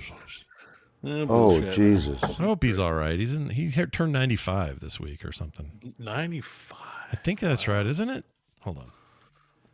William Shatner is born in 31, so that would make him 92. 92. Okay. Wow.